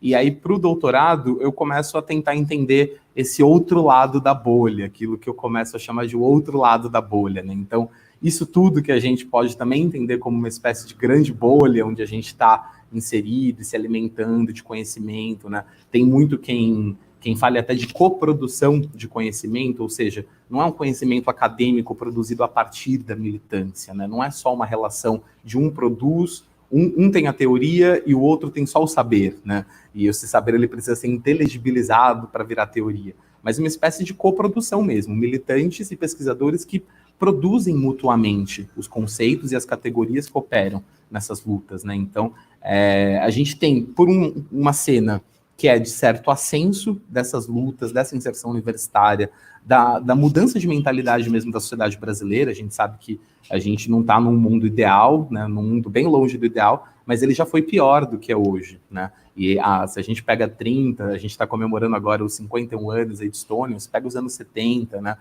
Pessoas gays e lésbicas que precisavam só serem, elas só podiam ser quem elas eram nos guetos, né, à noite, às escondidas, tinham que levar carteira de trabalho para, se fossem paradas pela polícia, não serem tidas como vadias, porque vadiagem era um crime. Então, tudo isso que a gente vai... Então, você pega pelas novelas, por exemplo, como que o primeiro beijo entre dois homens, o primeiro beijo entre duas mulheres, como que essas coisas vão marcando uma progressiva, incipiente mudança de mentalidades mesmo, aquém do necessário, mas importante. Mas, por outro lado, a gente sabe que há um conservadorismo que ele não se inicia com o governo Bolsonaro, nem na campanha de Jair Bolsonaro.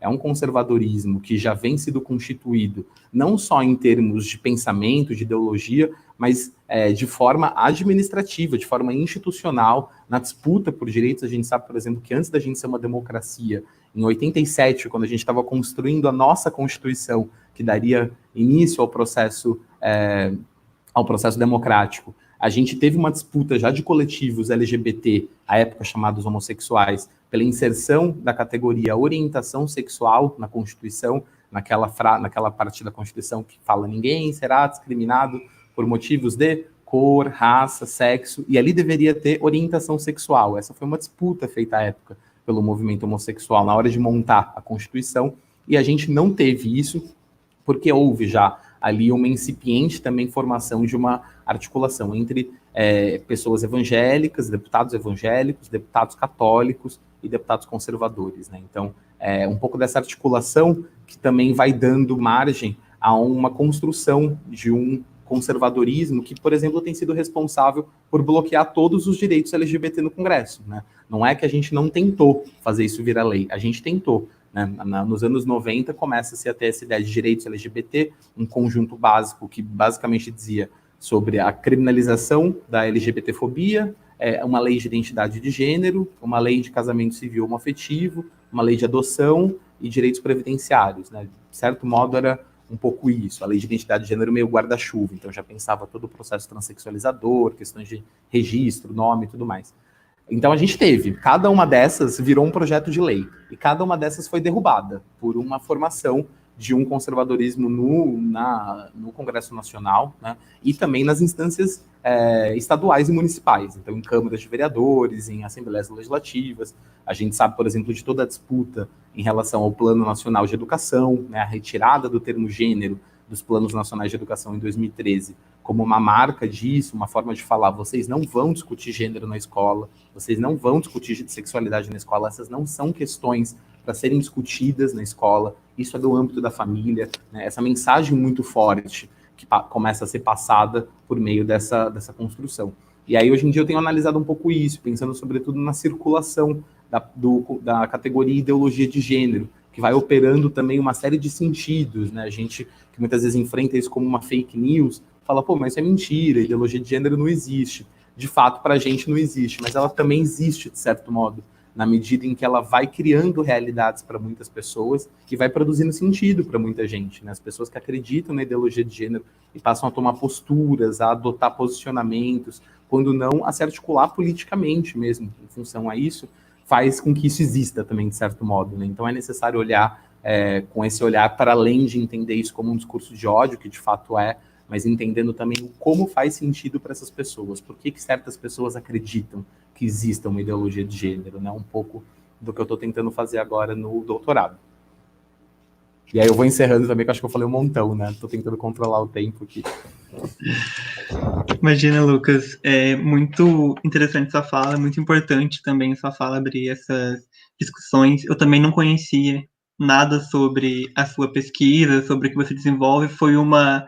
Eu conheci, né, você por causa de uma indicação de um colega que eu conheci na Unifei, o Stefano, que ele é formado em Direito também, foi em contato com o Stefano, ele me indicou você, daí eu vi o celular, te chamei, realmente sua pesquisa é muito interessante, e eu quero saber se a Lídia, Júnior, alguém quer fazer alguma pergunta, algum comentário com o Lucas. Pode falar, Adriele? Eu achei interessante, eu queria te apontar isso, que tem uma questão que eu acho que é muito comum dentro dos meios acadêmicos e barra militância, de que, tipo, se você faz parte da militância, na mesma medida que tem essa militância do sofá que você estava falando, eu já ouvi muitas vezes essa crítica do estar no mundo acadêmico significa estar distanciado de uma militância política de fato. E eu achei interessante como a sua pesquisa consegue reunir essas duas questões, sabe? Porque é uma crítica muito comum essa fala, tipo, você está na academia, você não sabe o que é o mundo lá fora. Não, às vezes você está nos dois espaços, né? Mas parece reconhecimentos diferentes, né? Enfim, é só um comentário. Mais alguém? Lídia? Brenda? Eu queria reiterar a fala da Adriele, ele comenta sobre a Mara Moira, que também é uma pessoa que está dentro da academia, mas que também está fora, né? Também vive todas as questões do movimento, né? E gostaria de parabenizar seu trabalho, Lucas, incrível essa trajetória que você faz, né? Desde lá. Não sei exatamente onde você começa, mas gostei muito do ponto da Constituição, e você veio vindo com essas tentativas mesmo de luta, de direito, né, de colocar representatividade, o empoderamento, né, para tomar a fala mesmo em situações, em locais de poder. Né, muito bom, parabéns. Brenda, que falou alguma coisa? Tô certinho. Lucas, muito obrigado pela sua fala e poder compartilhar a sua pesquisa com a gente.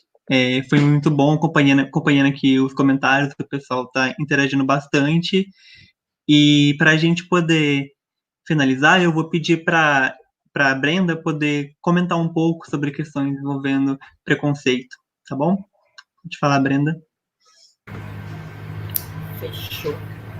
Bom, então, na realidade, eu queria puxar um pouquinho primeiro da forma como eu inicio, né, a minha pesquisa de TCC, meu projeto de TCC, que acaba englobando, né, a vida toda, em qualquer momento acaba englobando a questão da sexualidade e de ser uma mulher lésbica.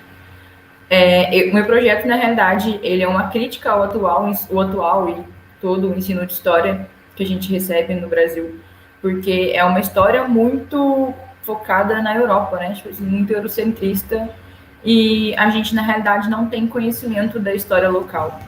É muito difícil, geralmente, a gente aprende sobre história local somente na primeira parte do ensino fundamental, no ensino fundamental 1, que é onde, perto das datas comemorativas do estado ou da cidade, se toca no assunto, né, da história local, mas é muito curto. E pensando nisso, eu fui bolsista de um projeto de extensão da professora, que era professora, né, a Edna Silva, que era professora na UENG, de um projeto que chama Para Que Estudar o Passado, e era apoio do ensino-aprendizagem de história, né, para o ensino fundamental, para o finalzinho do ensino fundamental 1 e para o começo do ensino fundamental 2. E foi bem no momento em que eu tinha saído de casa, e é onde a gente cria muitas asinhas, né, para poder realmente começar a ser quem a gente sempre foi, para a gente não ter que se esconder mais. Só que eu mudei para uma cidade com 15 mil habitantes, e eu venho de uma cidade que é Três Pontas, né, com cerca de 60 mil habitantes. Então, assim, eu vim para uma cidade muito menor, que é Campanha, bem interior de Minas mesmo, bem tradicional na questão de valores e toda aquela papagaiada de família tradicional. E, enfim, quando eu cheguei nesse projeto, né, para a parte realmente de botar em prática o projeto, eu lembro que a minha mochila era toda cheia de bottoms, assim, e eu tinha um bottom que era duas princesas te beijando. E uma vez as crianças viram aquele bottom e acabou, não existia mais a Brenda. Quando eu chegava, eles corriam direto para minha mochila. E aí cheguei a comentar com algumas pessoas e eu tive uma indicação de ter que retirar aquele pequeno bottom, tinha vários bottoms, de tirar aquele bottom porque isso poderia gerar um certo desconforto na comunidade escolar, tanto entre os professores quanto com os pais. Então, assim, já entra na parte um pouco de silenciamento, né? De ter que se esconder. Eu cheguei num lugar onde eu achei que eu não precisaria ter o simples fato de esconder quem eu sou. E no primeiro momento em que, assim, realmente eu nem expus, né? Nem cheguei a falar nada com relação à sexualidade. Era muito um trabalho sobre a história da cidade, da Campanha. E então foi um primeiro momento, assim, que me senti silenciada. E acaba que isso, como envolveu um projeto da graduação, acaba entrando na comunidade acadêmica também, porque algumas pessoas de dentro da universidade também me deram esse conselho de ter que esconder esse bottom e de não tocar nesse assunto de sexualidade com as crianças. E aí, partindo desse projeto, ele é base para o projeto que eu caminho agora, do pré-TCC, que eu sou orientada pelo professor Igor Klein Belchior, que é um professor excelente, está entrando na UENG agora. E ele é um projeto que, na realidade, ele é uma crítica, né, ao ensino de história. E eu vou focar um pouco mais no ensino fundamental, porque quando a gente chega no ensino fundamental, tudo que a gente tem é uma grande preparação para Enem vestibular. Então, é sempre aquilo, tipo assim, olha, você tem que aprender isso, não questiona, só engole o que eu estou te passando, porque é o que vai cair no vestibular, é o que você precisa aprender e pronto. E aí, ele é uma crítica, né, realmente ao ensino de história, e eu ia precisar de um pouco de campo, né, de estudo de campo, porque eu ia entrevistar diretamente alguns alunos do ensino médio para ver como eles se sentem, né, na perspectiva de história, se eles se sentem agentes participativos diretos, agentes históricos, né, e na realidade isso vem de uma deficiência também de que eu nunca me senti um agente histórico participativo direto da construção da minha própria história. Então, isso chega na parte da sexualidade, justamente pela questão de ter que esconder o tempo todo. E, assim, hoje, depois de alguns anos sofrendo, 2020, a minha família já é uma questão tranquila, né? Geralmente é o primeiro ponto que a gente tenta se acertar. Então, a partir do momento que a minha família passa a ser recepção, né? Passa a ser apoio, a gente consegue lidar muito, muito melhor com a comunidade de fora. Então, isso já é uma questão mais tranquila agora no ano de 2020. Mas, voltando para a questão da pesquisa, é realmente botar, né, as crianças como agente participativo direto da construção da história. E aí vocês já são assim, formados, né, caminhando para o mestrado e tudo mais. E eu sou um pouco ansiosa, e o meu projeto ele já caminha para entrar na questão do mestrado também, né? Que a questão do pré-TCC e do TCC seria realmente essa crítica, né? Começar com esse trabalho de campo e talvez no mestrado começar a produzir material didático da região do sul de Minas. porque a gente tem, assim, esse movimento agora, né, Black Lives Matter, que a gente tem uma derrubada de estátuas, e a gente tem toda uma intervenção popular, e é isso que a gente busca, né, que a gente tanto fala dentro da comunidade acadêmica em história. A gente sempre fala muito, e acaba que, para agir, a gente fica meio ressabiado, não acontece muito. Então, é muito uma questão de trabalhar esses nomes aqui no sul de Minas, né? A gente tem a rodovia Fernão Dias, que é a rodovia que liga Minas a São Paulo, e a figura do Fernão Dias é uma figura extremamente problemática, né? Enfim, não vou ficar entrando muito nisso agora, que eu não paro de falar. Mas, a gente aqui na UENG, a gente tem várias problemáticas, mas a gente tem uma problemática, a professora Lídia conhece, que é o de espaço. A gente não tem um espaço próprio da universidade. Então, a gente divide o espaço de uma escola estadual, onde tem o EJA, que é o ensino, né, para jovens e adultos.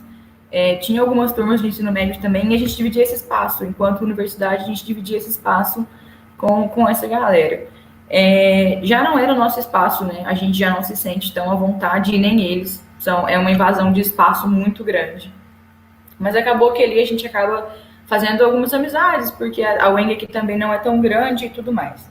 E aí eu chego no ponto de que comecei a fazer algumas amizades, tanto de dentro da UENG quanto com o EJA, né? Chega no ponto que você não consegue distinguir quem... Você não consegue distinguir quem não tem escrito na testa, né?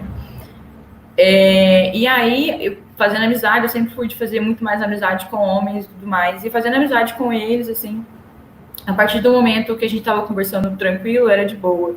Quando eu falava sobre a minha sexualidade, eu já não era mais a mulher Brenda ali. Eu era, tipo, um parceiro deles. Eu era um parceiro. Então, tipo assim, eu não era tratada como uma mulher. Eles já não se dirigiam a mim como uma mulher mais, entendeu? Tipo assim, pelo fato de ser mulher lésbica, eles começavam a me tratar como um homem, assim dizendo, sabe? É meio problemático essa fala, mas enfim. Eu era tratada como parceiro deles, que eles poderiam falar de quantas mulheres eles fizeram tal coisa e não fizeram. Comentários idiotas que a gente conhece, né? E a partir daí, a gente tinha também...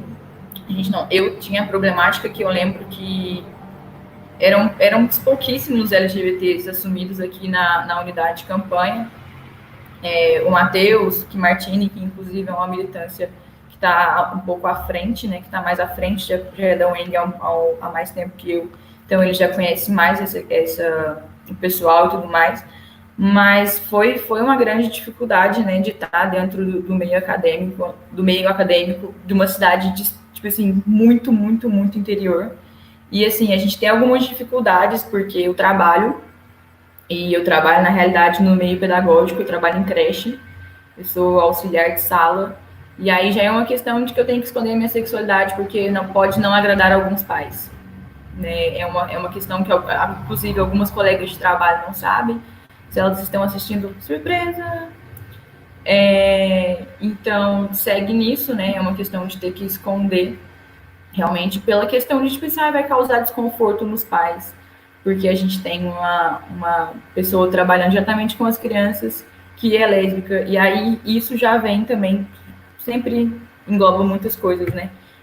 De um discurso que vem de pouco antes de Jair Bolsonaro, um discurso mais aberto, de sempre relacionar LGBTs à pedofilia, né? A gente tem a questão do kit gay, a gente tem toda a questão mamadeira de piroca, sabe? São, assim, coisas inimagináveis dentro da comunidade LGBT que a gente só descobre quando o hétero fala por nós, né? Assim, a gente descobre esse tipo de coisa que acontece aqui dentro, quando o hétero, ele externiza isso.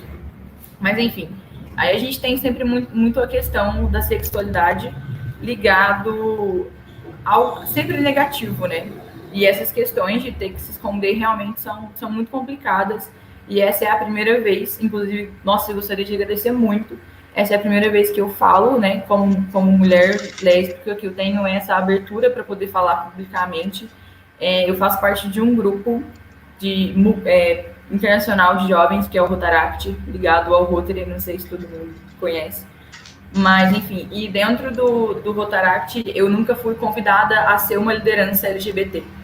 É sempre um homem gay Às vezes a gente tem acontecido agora o espaço para pessoas trans, mas na questão de mulher lésbica nunca havia me acontecido, nunca me aconteceu, inclusive. Tá passando um trator na rua, cidade tem 15 mil habitantes. E aí fica uma crítica também, né, tanto para a comunidade quanto para o Rotaract, que nunca me aconteceu. Esse convite para falar abertamente como mulher lésbica. E a gente dentro da comunidade LGBT, a gente sente, tipo assim, o G como uma letra muito maior e muito mais importante. E aí eu entro em várias questões, que, assim, são questões também de saúde pública,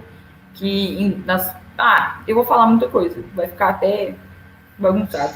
Mas só para encerrar um pouco a minha fala, a gente, quando chega para ter, às vezes, assim, um tratamento ginecológico, você não tem o seu ginecologista, ele não tem uma posição preparada para atender a mulher que transa com mulher.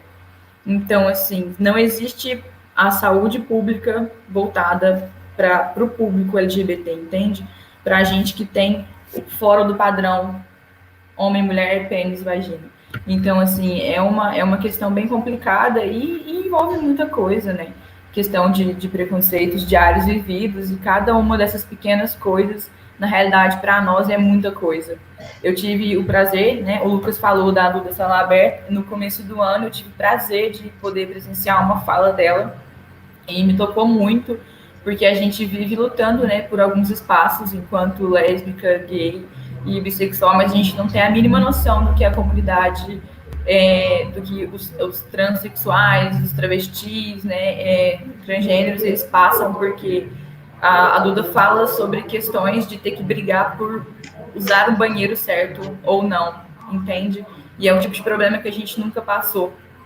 Enfim, a Duda é uma pessoa que eu recomendo demais que vocês procurem saber mais sobre ela, que é uma pessoa, assim, enorme, nossa, não tenho nem o que dizer sobre Duda Salabert, mas fica aí a indicação para todo mundo que está assistindo procurar um pouco mais sobre ela também. E é isso, eu encerro a minha fala porque vai mudando e mudando. Brenda, a gente agradece muito a sua fala, achei a sua fala muito inspiradora e acredito que eu, o Lucas, o Júnior, a gente com certeza se identificou muito com a sua fala, principalmente nós três, como eu posso falar por mim, na verdade não posso também falar muito pro Júnior e pelo Lucas, mas eu como um homem homossexual, cis, eu também tive os meus problemas, né, com a questão de também aceitar a própria sexualidade, depois é um caminho que a gente passa que a maioria da população desconhece, porque primeiro vem a nossa aceitação. Antes da gente querer a aceitação do outro, da gente conseguir se abrir, a gente precisa se aceitar primeiro. E isso é um processo difícil quando você cresce numa sociedade heteronormativa, porque você se acha errado, você se acha deslocado. Então começa a primeira dificuldade aí. Quando você consegue se abrir para primeira pessoa, principalmente com a família, geralmente a gente começa com amigos, aquelas pessoas mais próximas que a gente confia, é quem você se abre primeiramente. Depois, quando você consegue se abrir com a família e você sim consegue falar descaradamente para a sociedade quem você é, isso é muito libertador para a gente. E volto a repetir que sua fala é muito inspiradora e parabéns pela sua história de vida, que é sensacional também. Pessoal, a gente já tá com 1h40 de live, a gente já se estendeu muito e tá muito boa a conversa, apesar de querer conversar muito, muito mais com vocês, a gente infelizmente precisa começar a encerrar. Mas para poder encerrar, eu só quero voltar uma última pergunta que haviam feito para a Lídia, que eu acabei deixando passar, e até a Brenda, ela havia notificado aqui. A pergunta é essa, Lídia, se puder responder rapidamente a Caterine, ela fala, a sua pesquisa é voltada só para o discurso governamental ou traz a religião também? Bom, obrigada. Brenda, sua fala foi ótima, viu?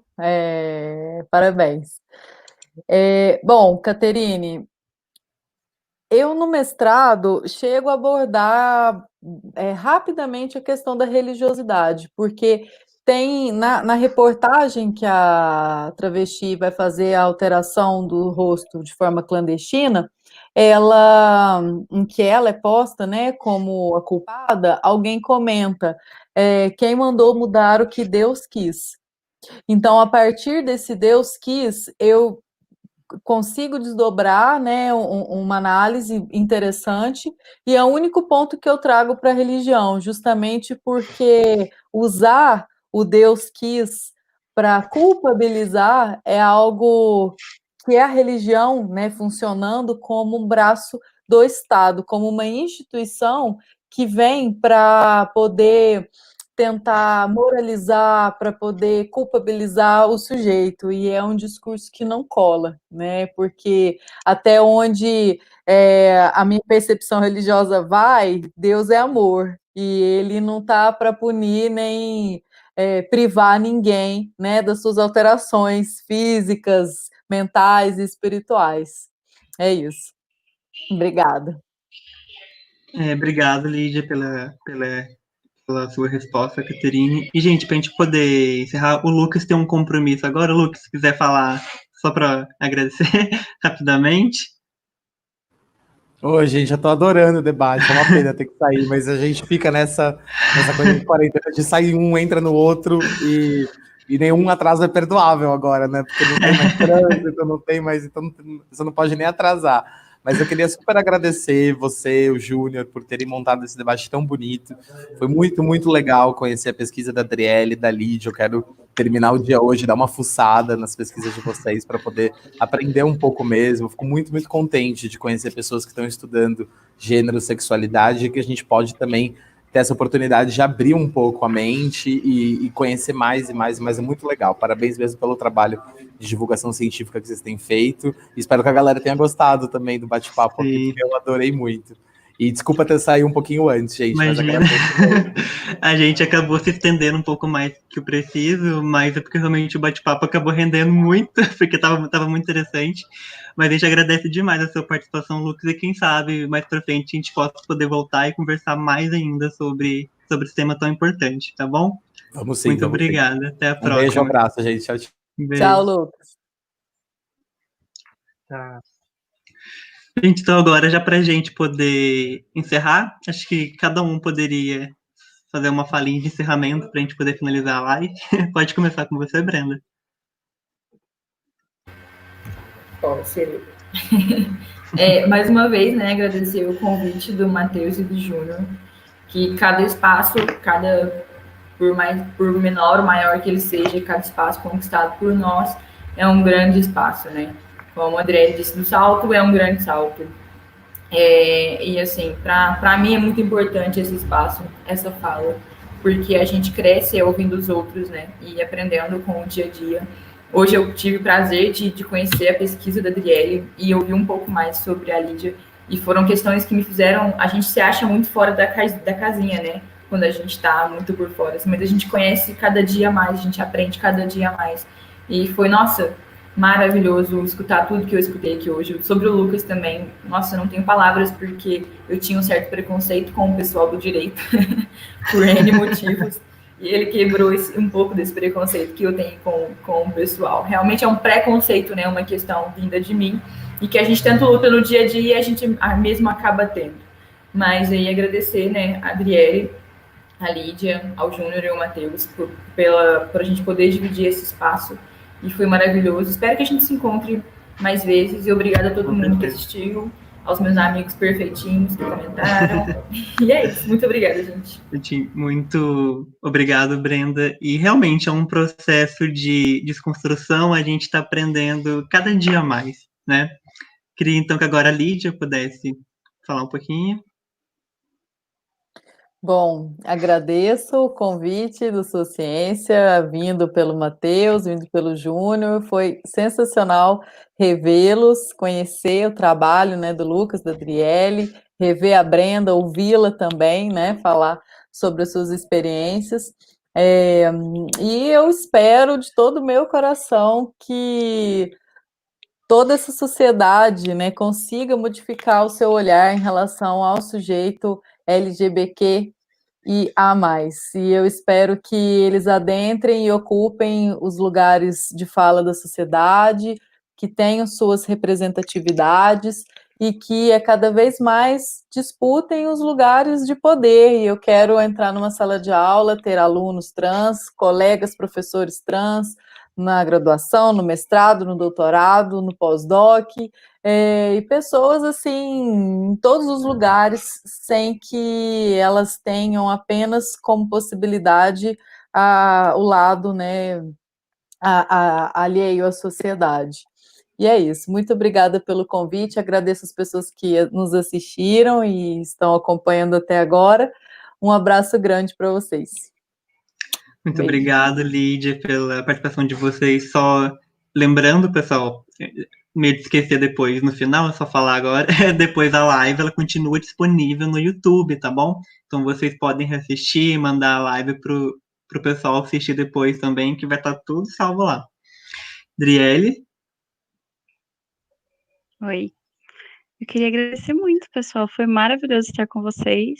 Eu já tinha dado uma fuçada em todo mundo para ver quem que ia estar aqui hoje. Eu gostei muito da sua proposta de pesquisa, Lídia. Eu nem cheguei a comentar, até por eu ter tipo, um vínculo muito forte com o estruturalismo e com a psicanálise, Butler, Foucault, e tipo, grupos que trabalham especificamente com a linguagem, né? E, enfim, depois eu quero conhecer um pouco mais e conversar mais com vocês, assim, para ver se a gente consegue construir outros espaços também de diálogo, né? Claro. Eu adorei muito estar aqui com vocês e eu gostei muito do espaço, da proposta, porque eu acho que a gente, tipo, cada vez mais, ainda mais no momento político que a gente vive, a gente tem um certo silenciamento da ciência brasileira, né, que na verdade eu acho extremamente admirável o que os cientistas no Brasil fazem com a pouca verba que a gente recebe, com as bolsas que a gente recebe, não está no script. E quando você fala sobre trabalhos que prezam especificamente por políticas LGBTQIA+, ou desses espaços dentro da militância, ou dar, tipo, visibilidade a essas questões, né, como possibilidade de tentar conquistar espaços em políticas públicas, etc., você vê que é ainda mais restrito a questão de repassamento de verbas, porque são pesquisas que não têm tanta valorização, e a gente vive um momento político delicado, mesmo dentro das agências de fomento, às vezes a gente tem um repassamento de verbas que tem que ser direcionado para outras ciências, mais do que para as humanas, e aí quando você fala de questões LGBT, talvez até pelo momento que a gente viveu recentemente da ideologia de gênero, etc., foi um pouco mais delicado. E eu acho que principalmente por isso, talvez seja de um prazer muito grande poder estar aqui, né, divulgar nesse espaço pesquisas que se voltam a questões políticas relativas ao meio LGBTQIA+. Muito obrigada por tudo, gostei muito do espaço, gostei muito de vocês, muito das pesquisas que estavam aqui comigo e achei muito profícuo o nosso debate. Muito obrigado, Adriele, pela sua fala. Realmente, acho que foi muito proveitoso para todo mundo essa live, não só para a gente estar participando aqui, como para quem está assistindo. E antes de passar a fala para o Júnior, só para falar uma última coisa, Brenda, Lídia, Adriele, depois passo o recado para o Lucas também. A gente, no Instituto de Ciência, a nossa ideia é ser colaborativo. Então, caso de alguma maneira vocês queiram contar mais sobre a pesquisa de vocês, vocês podem entrar em contato, que a gente tem espaço para poder fazer post nas redes sociais, para poder fazer publicação em nosso site. Então, a gente realmente busca disseminar o conhecimento científico de todas as ciências. A gente volta muito à ciência como só ciências exatas, química, física, biologia, mas não, a gente está falando aqui da comunidade LGBTQIA+, também como ciência, né? É importante a gente abrir o espaço para todas as ciências. Então, para poder encerrar, Júnior? Bom, fiquei por último. Só queria agradecer mesmo, gente. Hoje eu fiquei mais como passivo aqui no debate, mas ouvi tudo, eu aprendi super com as experiências, com as pesquisas. Acho muito bacana. Como eu falei, eu estou num outro espaço, né, no espaço das exatas, no espaço da educação, e eu trabalho com outras formas de... Eu trabalho agora com a divulgação científica, então quero aprender sobre a divulgação científica do meio LGBT, feita sobre LGBTs, para a gente poder divulgar isso, conseguir alcançar a sociedade de forma muito mais rápida, né? Acho que a divulgação tem esse poder, né, de alcançar a sociedade de forma mais rápida. E eu acho extremamente importante. Então, gratidão por todo o ensinamento que vocês me passaram hoje, por tudo que vocês puderam trazer aqui para a nossa live, que a gente continue nossas parcerias e tenho diversas ideias, eu sou muito criativo. Então, tenho diversas ideias, a gente vai conversando aí sempre que possível. Me coloco à disposição, viu? Espero que nos encontremos mais e mais vezes, com certeza. Sim, com certeza. Não sei quem falou de criar mais espaços, vamos fazer isso acontecer. Exatamente. Então. Pessoal, então, em meu nome, no nome do Instituto Sociência, a gente agradece muito a participação de todos vocês aqui, de quem assistiu a live com a gente. E é isso, espero que a gente se encontre outras vezes para a gente poder falar, conversar mais e para a gente sempre poder dar mais visibilidade à comunidade LGBT, que é muito importante realmente. Pessoal, muito obrigado e vou encerrar a live. Tchau, pessoal. Valeu, gente. Obrigada.